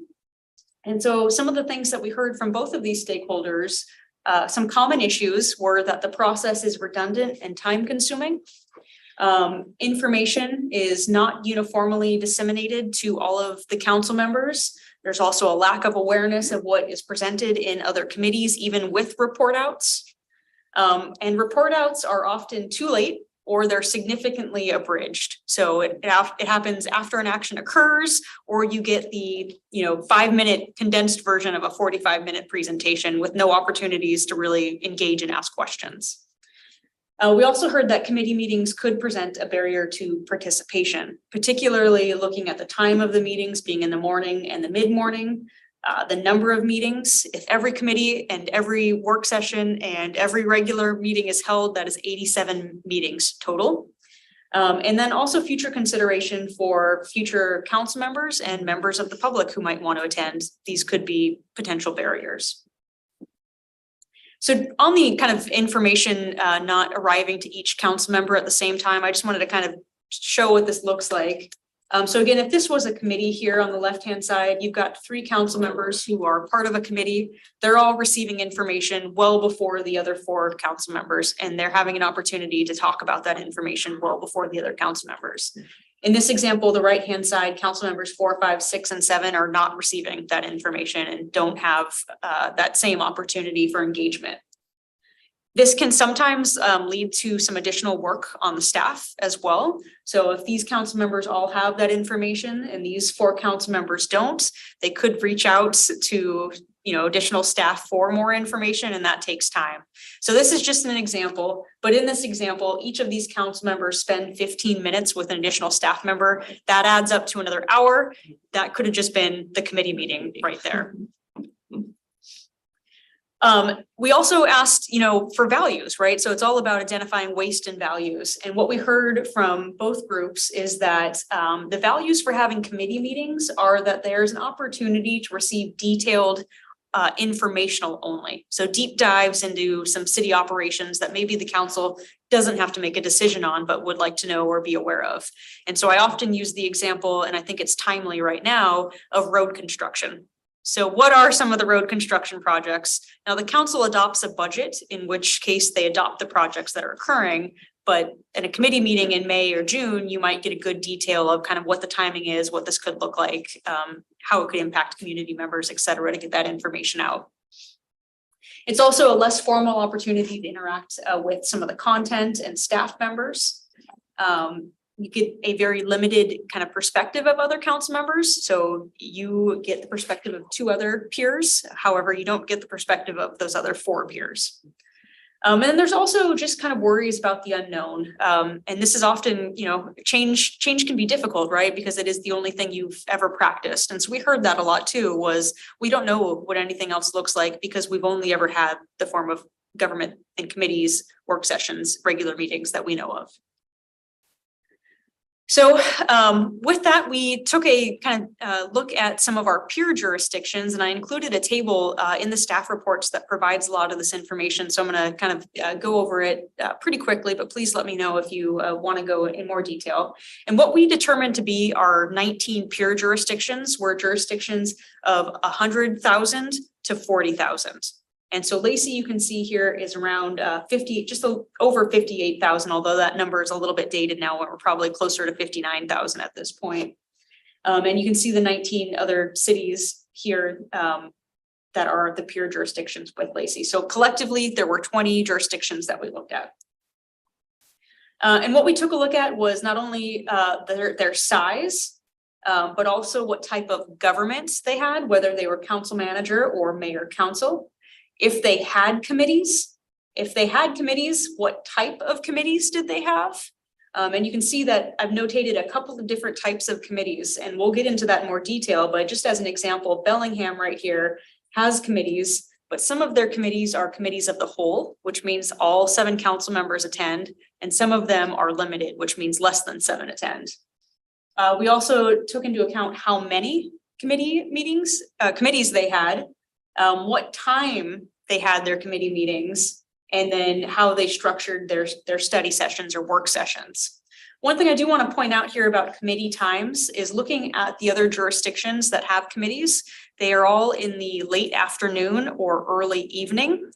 So you can see Bellingham, for example, afternoon, Redmond all meet at 4:30 p.m., Olympia all meet at 5:30 p.m., Edmonds, it varies, but they're all in the evening. And then Issaquah all meet at 6:30 p.m. So they're all, again, late afternoon, early evenings. So looking at this data, what we came across was that 6 of 20 of those cities, with Lacey included, so we are one of the 6, have committees. So that is 30% of the jurisdictions. When you break it down by form of government, of the council manager cities, 2 of 13, or 15%, have committees.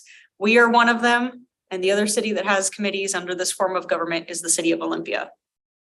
11 of the 13, 85%, do not have committees. When we look at the mayor council forms of government cities, you see that 4 of 6, or 66%, have committees, and that 2 of the 6, 33%, do not have committees. So what we found is that the form of government really is statistically significant as to whether or not there is committees. So mayor council forms of government are more likely to have committees. And going back to that MRSC, kind of definition of, what a mayor council is versus a council manager, this is part of that kind of checks and balances on that strong mayor position. So we took a look at the committees that the other jurisdictions did have, and we did find that there were some things of note. So number one, the city of Redmond has committees, but all of their committees are committees of the whole, which means every single council member attends every single committee. So they are effectively our work sessions. And I'm just showing you some examples here. They've got Committee of the Whole for Parks and Environment Sustainability, Public Safety, Human Services, Finance, Administration and Communications, Planning and Public Works. The city of Edmonds, all council members are able to attend and actively participate. So again, it's kind of similar to a work session. They just can't vote on an item in committee, but they would get the opportunity to vote on that item as it moves forward in their process to their regular meeting. And then the cities of Bellingham and Issaquah have a mix of committees of the whole and then committees with limited members. So form of government, like I mentioned, is statistically significant. And just to kind of show this in a more visual format, we've got our council manager form of government here in blue. These 2 cities are Lacey and Olympia. The rest of our council manager form of government peer jurisdictions do not have committees. When we look at size, it's a very similar story where most larger jurisdictions do not have committees. So again, the blue represents jurisdictions that don't have committees. And then we took a look at the number of committees. So I'm showing you Lacey right here highlighted in this box. We have the most committees out of all of the jurisdictions, and that includes, places like Redmond where these are work sessions. But you can see the average is actually significantly lower for the number of committees for most jurisdictions, all jurisdictions. And so then taking all of that history, we decided to take a look at, well, okay, how much time and resources are we putting into all of our various meetings? And so we were able to, thanks to the pandemic and the switch to having hybrid meetings, we now have very good data on how long our meetings are lasting.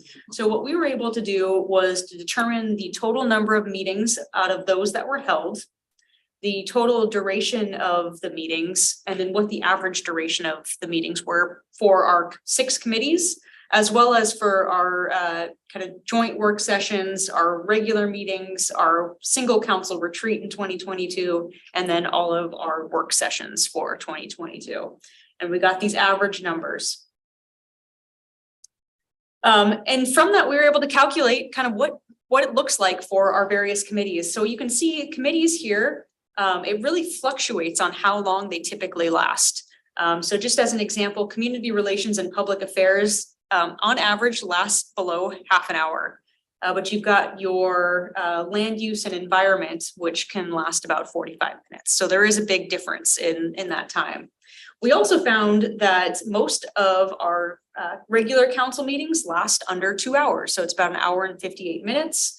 And our work sessions very similarly last under 2 hours. It's about 1 hour and 45 minutes. Now, these are averages. So that means there could have been a 3-hour meeting and a 45-minute meeting. We took a look at our committee meetings in a little bit more detail. So in total, if every single committee meeting is ever held in a year, there would be 72 committee meetings that you would have to attend. But we find that they're not always fully held. So here you can see in 2022, about 60% of our committee meetings were held. You can see that really varies depending on the committee. You can see how many were canceled, and then you can see what the percentage of canceled. So when we actually look at percentage of held meetings, we actually have closer to 3.6 committee meetings, and 2.4 committee meetings are canceled. That means there just weren't enough issues to hold a committee on that, in that category. Yep, and it can also mean too that there was a like holiday, but to your point, Vice Chair, that could be rescheduled if there were items that did need to go through the committee at that point in time. So then after that, what we did was a kind of deep analysis into the items that were actually brought forward in committee meetings, and we categorized them first as informational only. And these were items that did not require further full city council action. So, like the construction update that I just reported out, that would be an example of an informational only. There's no action necessary. And then full council consideration. These were items that were presented again in front of the whole council. And oftentimes these agenda items were repeated in totality through a work session and then through a regular meeting, and then also in council report outs. So just to give you an example, I'm showing the land use committee and all of the agenda items here. And you can see, for example, parking amendments, Lacey Municipal Code 16.72 and 16.73. This got reviewed in the land use committee. It likely went to a work session to get reviewed again by the full city council, and then the full city council took action at a regular meeting through an ordinance, since it was amending a Lacey Municipal Code. So what we found is that informational only and full council consideration really depends on the committee meeting, how much content is going before each committee. So the dark blue is showing you informational only, and the tealer color here up on the top is showing the full council consideration.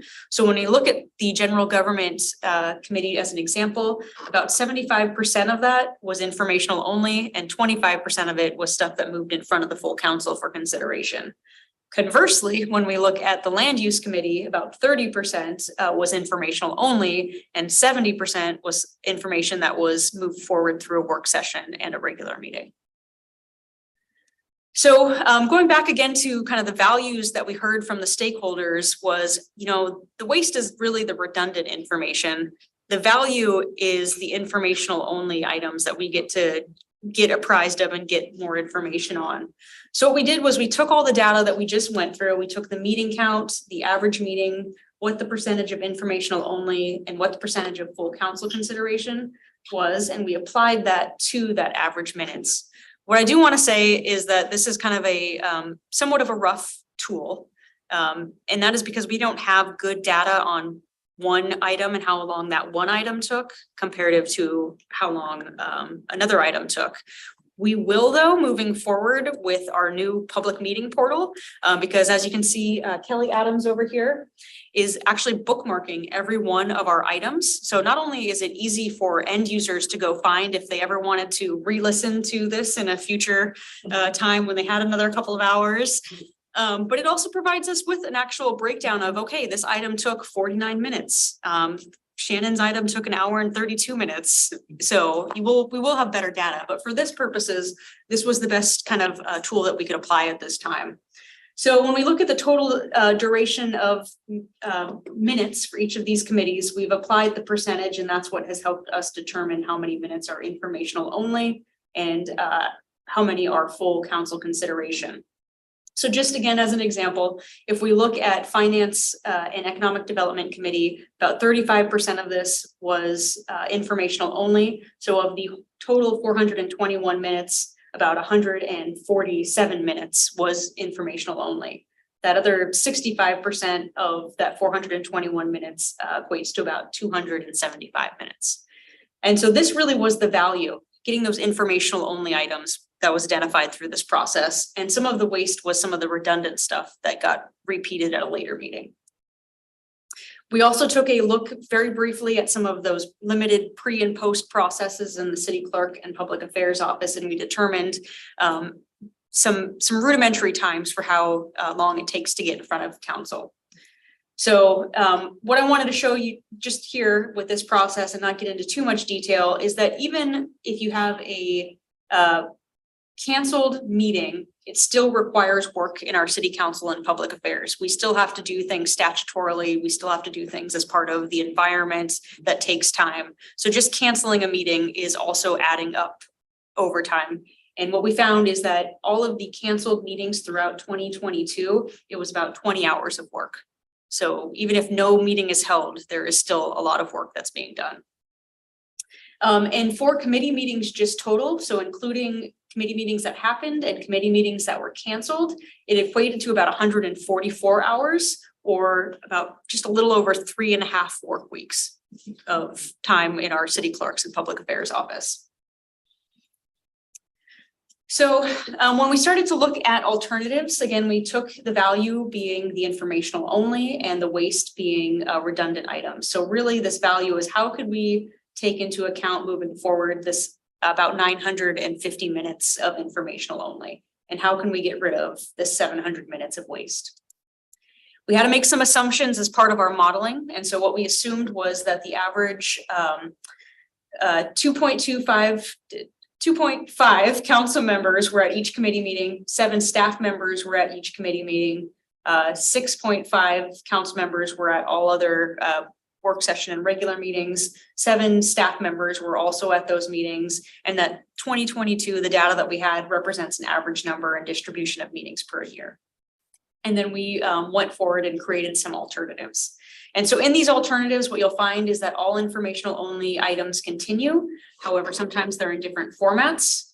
All special meetings are informational only items. And for alternative 1, informational only items were distributed 75% to work sessions and 25% to regular meetings. So the 4 alternatives that we came up with was alternative 1, no committees, expand work sessions and regular meetings. Alternative 2, no committees, hold a special meeting every other month, which would just be informational only. Alternative 3, no committee meetings, hold 1 special meeting monthly, which would be informational only. And then alternative 4, consolidate to only 3 committee meetings filled with informational only items. We did a lot of number crunching and calculations that if you want more detail in, I would be happy to go into. But I think it's 7:20, and so I'll spare y'all. But basically what we did was we determined what is the current amount of time that's going into this, and based on all our alternatives, what would be the time expended. So this is looking at committee meetings specifically, and you can see here the total time expended in minutes. And for our alternatives, there'd be 0, 0, 0, and because there are 3 committee meetings, you do have some time with alternative 4. We did the same thing, looking at our joint work sessions, regular retreats and work sessions. And again, some of these would be expanded work sessions and regular meetings. So you can see what the current was, and then you can see each of the alternatives. So for these these three alternatives, I just want to highlight that yes, the total time expended increased for work sessions and regular meetings. However, there were no committee meeting times. We also took into account our committee report out, so we didn't want to double count this time. And so these happen in regular meetings, so we just made sure that we subtracted those times when appropriate. As you can see here with alternative 4, it does not subtract the total amount, and that's because committee report outs would likely continue to exist because there would still be 3 committees. So when we totaled all of this information up, what we found is that these 4 alternatives would reduce the number of minutes expended by council and by staff if we were to pursue one of these alternatives. And so when we're looking across the board, it would be about 11.5% reduction for alternative 1, 8% reduction for alternative 2, 5% reduction for alternative 3, and then a 10% reduction for alternative 4. When we're looking at just our public affairs city clerk staff, so this is just council and staff, you can see their reduction in resources is 22% for alternative 1, 21% for alternative 2, 20% for alternative 3, and 5% for alternative 4. And through that information, we were able to determine kind of what the average meeting times would be moving forward with these alternatives. And we found that with alternative 1, for example, your meeting times would increase for work sessions and regular meetings. However, they would be under 3 hours. So we would be about 2.1 hours for regular meetings and 2.5 hours for work session meetings. And then you can see with these 2 options, they've got the addition of those every other month or monthly special meetings. So with all of that, we were able to kind of take a look at our alternatives, and we found that the alternatives would reduce the total number of meetings per year. So you can see here the current, again, we had 87 in 2022. That does not include our cancellations. With this new system, with all of the alternatives, we would reduce the number of meetings. So for alternative 1, we'd reduce the number of meetings to 44, alternative 2, 50, alternative 3, 56, and alternative 4 to 80. You can see in all 4 of the options that informational only would continue to go on. They would just go on in different forms, whether it was a special meeting or in a work session. And again, we found that we would reduce the total number of council and staff hours, as well as the total time for the city clerk and public affairs. So we ran through with the council just a couple of what this could look like for alternative 1, and that would just be potentially starting meetings a little bit earlier than what they currently start for our regular and work session meetings. For alternative 2, potentially holding the special meeting before one of the other council meetings. So in this example, it happens on the 3rd meeting of the month, right before the regular meeting. This would be every other month. And very similarly, with this example, that special meeting would occur monthly before the 3rd meeting every month. And then with alternative 4, the recommendation would be to have the committees start before the council meetings, very similar to what we saw in our other pure jurisdictions in the late afternoon and evening. So to review everything, Vice Chair. I was counting on my fingers how many hours you would have to stay if you had a 3 o'clock meeting to an 8 o'clock meeting. And in all of those examples, we do anticipate breaks too, right? So there's 30-minute breaks in between, so that the idea would be that you could stretch, leave, get some fresh air, grab a cup of coffee, grab some food. So the key findings of this project was the city changed forms of government starting in 1973, but really finalizing in 1974 from mayor council to council manager. Committees existed prior to this change in government. Committee structures have changed over time.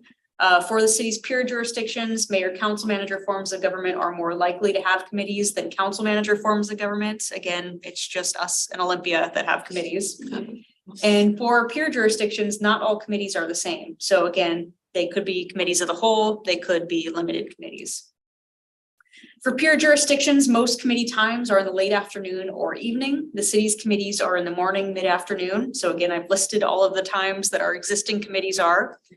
And from alternatives as presented, the Lacey City Council, city staff, community members could save resources with one of the alternatives to the current legislative meeting structure.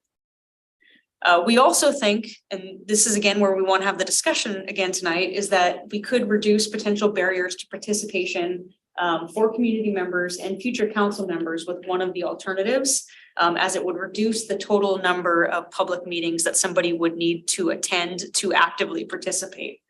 We also think that there's a possibility that we would reduce potential barriers to participation if the public meetings occurred in the mid-afternoon or early evenings. So we took this back, all of this information back to the executive team. We did a kind of a final review, and the executive team recommended alternative number one, no committees, expand work sessions and regular meetings as part of this process. And as part of thinking this out, identified again kind of what we thought would improve from those 8 forms of waste that we talked about earlier. And so what I'd like to talk with you all about is, the points 8 and 9 about reducing potential barriers, and to get some feedback from you all, and to consider the options provided below. And again, the option that city staff recommends is option 1. However, there are 2 other options to consider. And has the council given any feedback on it yet? Yeah, so we went in front of the council on August 10th, and we're gonna come back to the council. They have said we want more information on alternative number 1 and what that would look like. And so we plan on presenting that information at late September. I like option 1. Doing away with, with the committees and increasing, the work session and the council. That way, all of the council members are getting the same information. They're able to participate equally. And so you don't have where part of the council's really good in transportation, others really, really good in finance and have information. Here, they'd have it all, but that would just increase it a little bit. And then for community members, if say I was to attend a council meeting, I would get all of that information, over that extended period of time, that 2.5 or 3 hours, versus trying to attend other meetings or, Different dates and times. yes, different dates and time. That becomes a job for a community member. That would, the access would be greater if I had a transportation issue or childcare issue. I could get it set for that one time, that one meeting that I'm gonna attend. So I just like option 1. Mid-afternoon or early evening, say mid-afternoon, you're talking 3 o'clock, 4, or. I think the earliest one started at 3:30, and that would be only every other month. But in the example of the regular meetings and the work sessions that are expanded, we wouldn't anticipate changing anytime. And if you look at society as a whole, people don't work 9 to 5 anymore. Everyone has a different, shift that they work. Even before I retired, I was working 7 a.m. to 3:30. Others started at 8. We had people started 1. In a business, most businesses are not open just 8 or 9 hours. They're more of a 10, 12 or longer. And so people's shifts are differently. So some will be able to attend a 3:30, or some later. So it just, it's a process that is ongoing, and just no way around it. Especially trying to not just looking at, the childcare thing, and all the different hours, but then you're also having to do it right in the middle of a work day, where if you're working, that early morning shift or a day shift, you may not be able to attend. This gives more. And that's what I was gonna Possibility. say, that alternate way to participate, like, online option, hybrid option, virtual option, off hours. Because you're community members, right? Because we're not talking about just, committee members, it's for community members, public at large. Correct, yep, Yeah. and in all of the options, as well as our current option, we would continue to provide the hybrid access that we have where you can participate in city council chambers, you can participate by Zoom. And you can also always participate by providing, written public comments at any time. To me, like reducing the number of public meetings actually is reducing the chance of people making it, because you have to, if you missed it, then you don't have any more option. So to me, like making it more options would be a good thing. Well, and so that's a great point, Commissioner Sauer. And what I will say is that community engagement with the council is typically at the regular meeting through public comments. So at your committee meetings and at your work sessions, you don't have the verbal public comment option.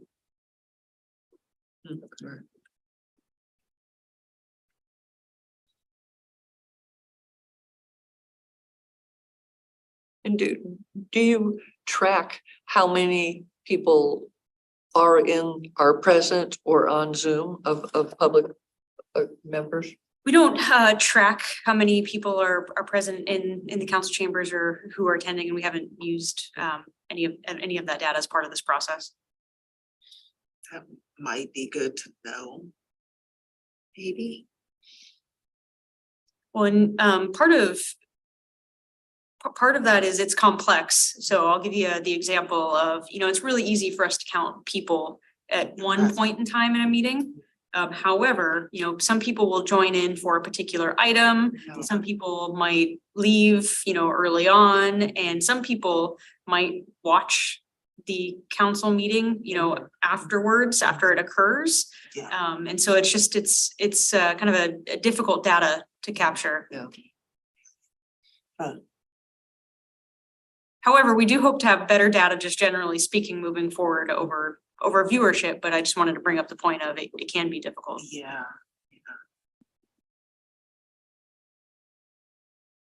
I still like the option one. Yeah, I think it is kind of problematic to have committees where only have, 3 per get the information, which means then at a work session, you have to in some ways go over the same information so that then if you want to move an issue to the council, then the work session, those other 4 need to be brought up to speed and, and all of those. So I can see all incorporating that into the work session instead.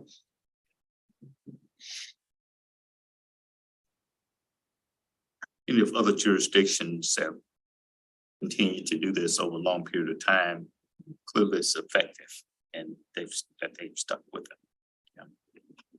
We have also seen if something, they don't like it, then 2 years later that changes, and then 2 years later it changes, but yeah, to make it standardize something new and then see how it goes. Yeah, it's a good point, Vice Chair, where again, any recommendation or any action could always be changed, by a future council, or if it's not working. And, going back to the DMAIC process with the C, if we were to proceed with any of the alternatives, we would certainly want to have clear controls and what that would look like, and checking in to see if we're actually meeting what we thought we could potentially meet with any changes. The process improvement is exactly that. You're constantly evaluating and looking for ways to improve the process that you've adopted. And like I said earlier, today's problems were yesterday's solutions. Yeah. So one of these scouts probably, 10 years from now will be sitting in my seat talking about how we should make some changes to the legislative structure. So I welcome it. Things move so fast now that if you're doing something 2, 3, 4 years, It's old. Yeah. So do you need a formal recommendation from us or? I would take a formal motion. Great, so I'll entertain a motion by the commission to adopt one of the four alternatives. So just Was to, it three? just to One clarify of the three. Recommend. really quickly to recommend option One. one. Oh, okay, I can put we're that not back gonna up there. let any, okay, we're not gonna give the opportunity for someone to say option two, just. So. So I'll entertain a motion to recommend option one to the city council. Yes, I'll second it. You know, need someone to make the motion. Oh, that's all right. So So moved? yes, Did you say so moved? I did. Do we have a second? So moved. A second. Okay, any further discussion? Okay, if not, all in favor, say aye. Aye. Opposed, same sign. Okay, then it's adopted. We'll recommend option one to the city council. Well, thank you. Okay, great. Our next business item involves commissioner reports. So we have an update on the LGBTQIA forum, correct? Is that you, Kim? That's in the directors. Oh, I'm sorry. Commissioner reports. Do we have any commissioner reports? I have an item that, well, I have two, actually. One was a question about if the commission was going to do the land acknowledgements in the beginning of our meetings. It's been approved by the city council. It hasn't. No, and so that is a great question, Vice Chair. So this is actually one of, again, kind of to talk about committees and work sessions and regular meetings. So that has been brought to committee. It has now gone to the work session Okay. and it'll go to the council in early September. All right. So certainly, I think a conversation we can circle back at our next meeting. Okay, good. And another issue is, I just wonder if this commission can do things like propose a street name for, I would like to propose a street name for Billy Frank Jr. here in Lacey. And I don't know if that's appropriate for this committee or that if I should on my own do a thing from to the Public Affairs Committee or thing it just as a. So Vice Chair Clay, we do have a process for memorial roadways at the city, and I'd be happy to send that out to the full council to take a look at the process. And so typically it does, I believe, come from an individual or organization, but I'd be happy to get that information in front of the council. Okay, all right, we'll just kind of put that in, bug in your ear about that. Thank you. Okay, any other commissioner reports? I guess we can just give an update of our next focus group meeting that we have 1, 2, 3, 4 or 5 of us. Including Annie will be 1, 2, 3, 4, 5, 6, 7. So we have met twice. And that we're making pretty good headway to do something. I think we picked November 8th. And that will be in the afternoon, 6:30 to 8. So was it 7? And the title is gonna be, We are not confirmed yet. We haven't confirmed it yet, but it'll be something like immigrant community or multi community session, something like that. So we'll have a little more information next meeting. Okay, that was a good meeting. I have nothing to report. All right. So we'll move to the director's report. Right, well, I've got just a couple of items. Well, I'm just looking at the time. 7:37, okay. You're seeing how much time I have, so my policy, these meetings need to be over by 8:30. So what the chair was just saying is that I've got about 50 minutes left to. Well, I think I can do that much quicker than that. So what I did want to just report out is item A, we have the LGBTQIA plus community forum. I have updated the staff report to also include information from the online survey. Last time when we took a look at that at our last meeting, it was right after we closed it, so we didn't have a good opportunity to go through that data. So I did just want to recognize and show you all that it is there. I think a lot of the sentiments that were expressed online were very similar to some of the sentiments that we heard at the community forum.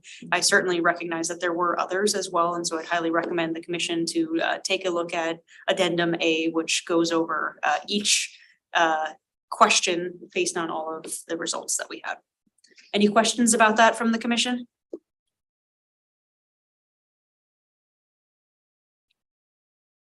All right, well, hearing none, then I'll move to my second item, and that is the Lacey Police Department Community Academy.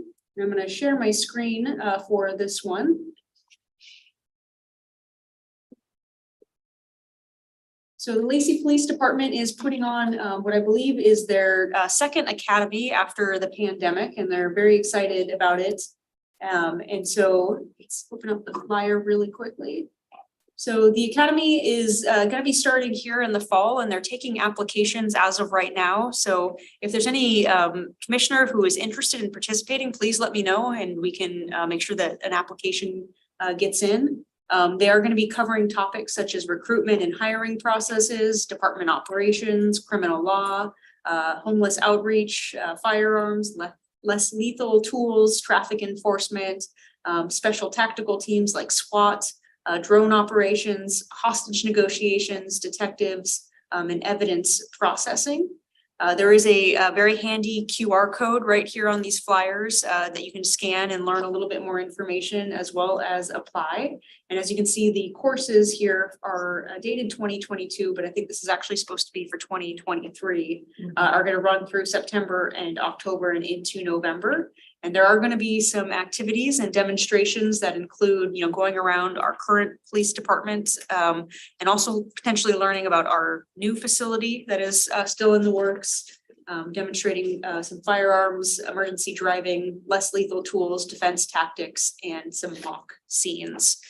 So council members, commissioners, if you know of anybody who might be interested, I would recommend checking this out. It is up on our website.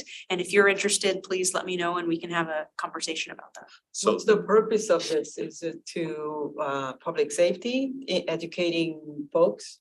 Yeah, more awareness about, what our police department does and having that opportunity for the community to come in and see for itself what goes on a day-to-day basis with. So what comes after that you've gone through this? It just, do you have some sort of a capability to now go out and do some kind of role you play for community?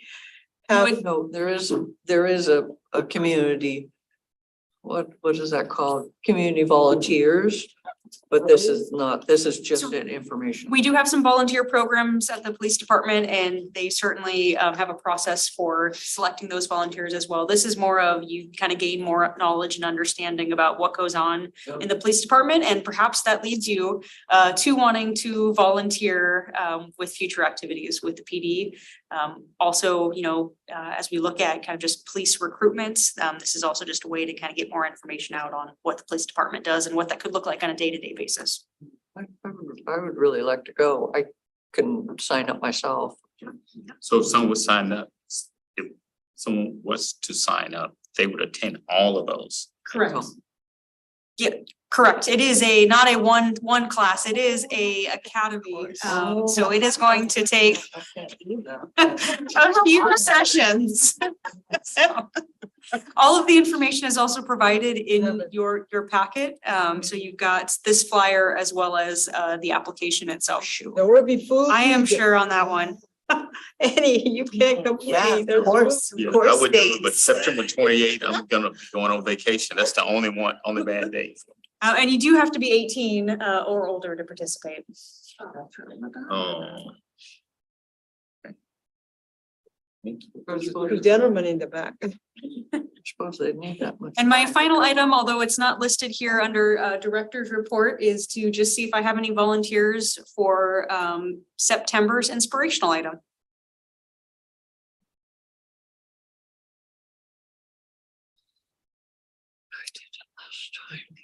All right, Commissioner Hart, thank you. Yeah. Yeah. Does September have a special month? Is anything that celebrates September? Grandparents, Labor Day, my birthday. Anniversary. Kids are back in school. Okay. Chair Brown, with that, I am done with my director. I have one question. August 30th is a joint city council and Nisqually Tribe Council meeting. Is that here? Is that open to the public? It is not here. It is in the Nisqually tribes facilities, and yes, it is open. Okay. Great.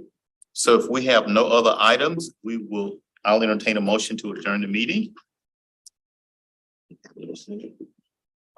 It's been moved. Do we have a second? Second. Okay, it's been moved and properly second that we adjourn the meeting at 7:44 PM. All in favor, say aye. I. Any opposed? Aye.